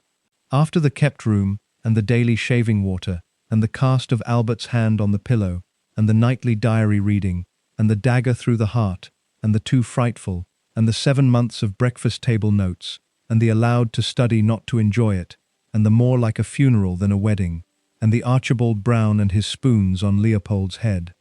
After all of that, the white dress. She went in the dress she had married Albert in on February 10, 1840. The dress of the beginning. The dress before the 9 children, and the 40 years of the black, and the grief, as the organizing principle, and the formation, as the available weapon. The dress of the 20-year-old who had asked for 1 hour alone when she became queen, and who had married the man who spoke to her as a person rather than a sovereign, and who had loved him in the specific form of the person who has found in one person the first available relationship that is not the relationship of the controlled and the controller. She went back to the beginning. The 9 children had not been the beginning. They had been what came after the beginning. The beginning was Albert. The beginning was the wedding dress. The 9 children were the consequence of the beginning, the specific production of the 21 years of the marriage that the beginning had produced. What the 9 children were was the specific people that the consequence had made. The consequence had made Vicky, who burned letters and smuggled the rest in laundry baskets and died 8 months after Victoria of the breast cancer she had known about for 3 years. The consequence had made Bertie, who waited 60 years and organized the funeral and was called Edward the Peacemaker and died in a chair refusing to go to bed. The consequence had made Alice, who told the dying man the truth and kissed the grieving child and died on December 14th. The consequence had made Alfred, who wanted the Navy and lost it, and lost his son and died. The consequence had made Helena, who was selected to stay and stayed and took the morphine and lived until 1923. The consequence had made Louise, who sculpted the statue and kept the secrets and lived until 1939. The consequence had made Arthur, who was the favorite and lived until 1942. The consequence had made Leopold, who was allowed to study not to enjoy it, and met Carroll and Wilde and Ruskin, and died at 30 from a staircase in Cannes. The consequence had made Beatrice, who was 4 at the deathbed, and was the companion for 31 years, and transcribed and burned for 38 more. 9 consequences, 9 people, 9 specific costs.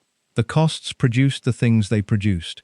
The statue outside Kensington Palace, the Entente Cordiale, the nursing associations in Hesse, the burned journals, the haemophilia gene in the Russian imperial family and the Spanish royal house, the Kaiser who went to war, the basement in Ekaterinburg, the laundry baskets full of letters arriving at Windsor.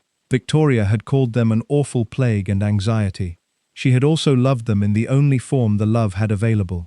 Both were true simultaneously. They were always true simultaneously. The awful plague and anxiety and the love that did not know its own form were the same mother at the same breakfast table, producing the too frightful in the letters, and the 8,000 letters to Vicky, that were the evidence of the love that could not stop communicating, and the 7 months of notes to Beatrice, that were the evidence of the love that had converted itself into the weapon it did not know it was. The merciless of the title, the honest word was insufficient, but insufficient is not the word that makes people click. Merciless is the word that makes people click. Merciless implies the intent. The intent was not the merciless intent. The intent was the love. The form was insufficient. The consequence was the 9 children paying the 9 costs. The baby was the last one. Beatrice. October 26, 1944. 87 years old. She had been 4 at the deathbed. She had been the companion for 31 years. She had had Lico for 10 years and lost him. She had transcribed and burned for 38 years. She had preserved what she preserved and burned what she burned, and we do not know what she burned. She was the last of them. When Beatrice died in 1944, there were no more of Victoria's children. The 9 were done. The 9 had started with Vicky in 1840 and ended with Beatrice in 1944. 104 years from the first birth to the last death. 104 years of the 9 people that the 2 people in the white dress had produced. Victoria went in the white dress with Albert's hand in her left and Brown's hair in her right. Bertie looked in the coffin and was told and said leave it as she had requested. He left it. The lock of Brown's hair went with her to Frogmore. The cast of Albert's hand went with her to Frogmore. The white wedding dress went with her to Frogmore. She went back to the beginning, in the dress of the beginning, with the evidence of the beginning in her left hand. The 9 children had been produced between the beginning and the end. Between the wedding dress in 1840 and the white dress in the coffin in 1901, between the 2 frightful and the dagger and the shudder and the notes and the spoons and the companion function and the journal burning, the 9 children are in the record now. In this account, in the 14 parts that preceded this one, in the 2 frightful and the NC first time, and the more like a funeral than a wedding, and the December 14, and the almost incredible and most mysterious, and the allowed to study not to enjoy it, and the 7 months of notes, and the 38 years of transcription and burning, they are in the record. Victoria died in the white wedding dress. The children she had called an awful plague and anxiety buried her in it. That is the last word. Thank you so much for watching until the end.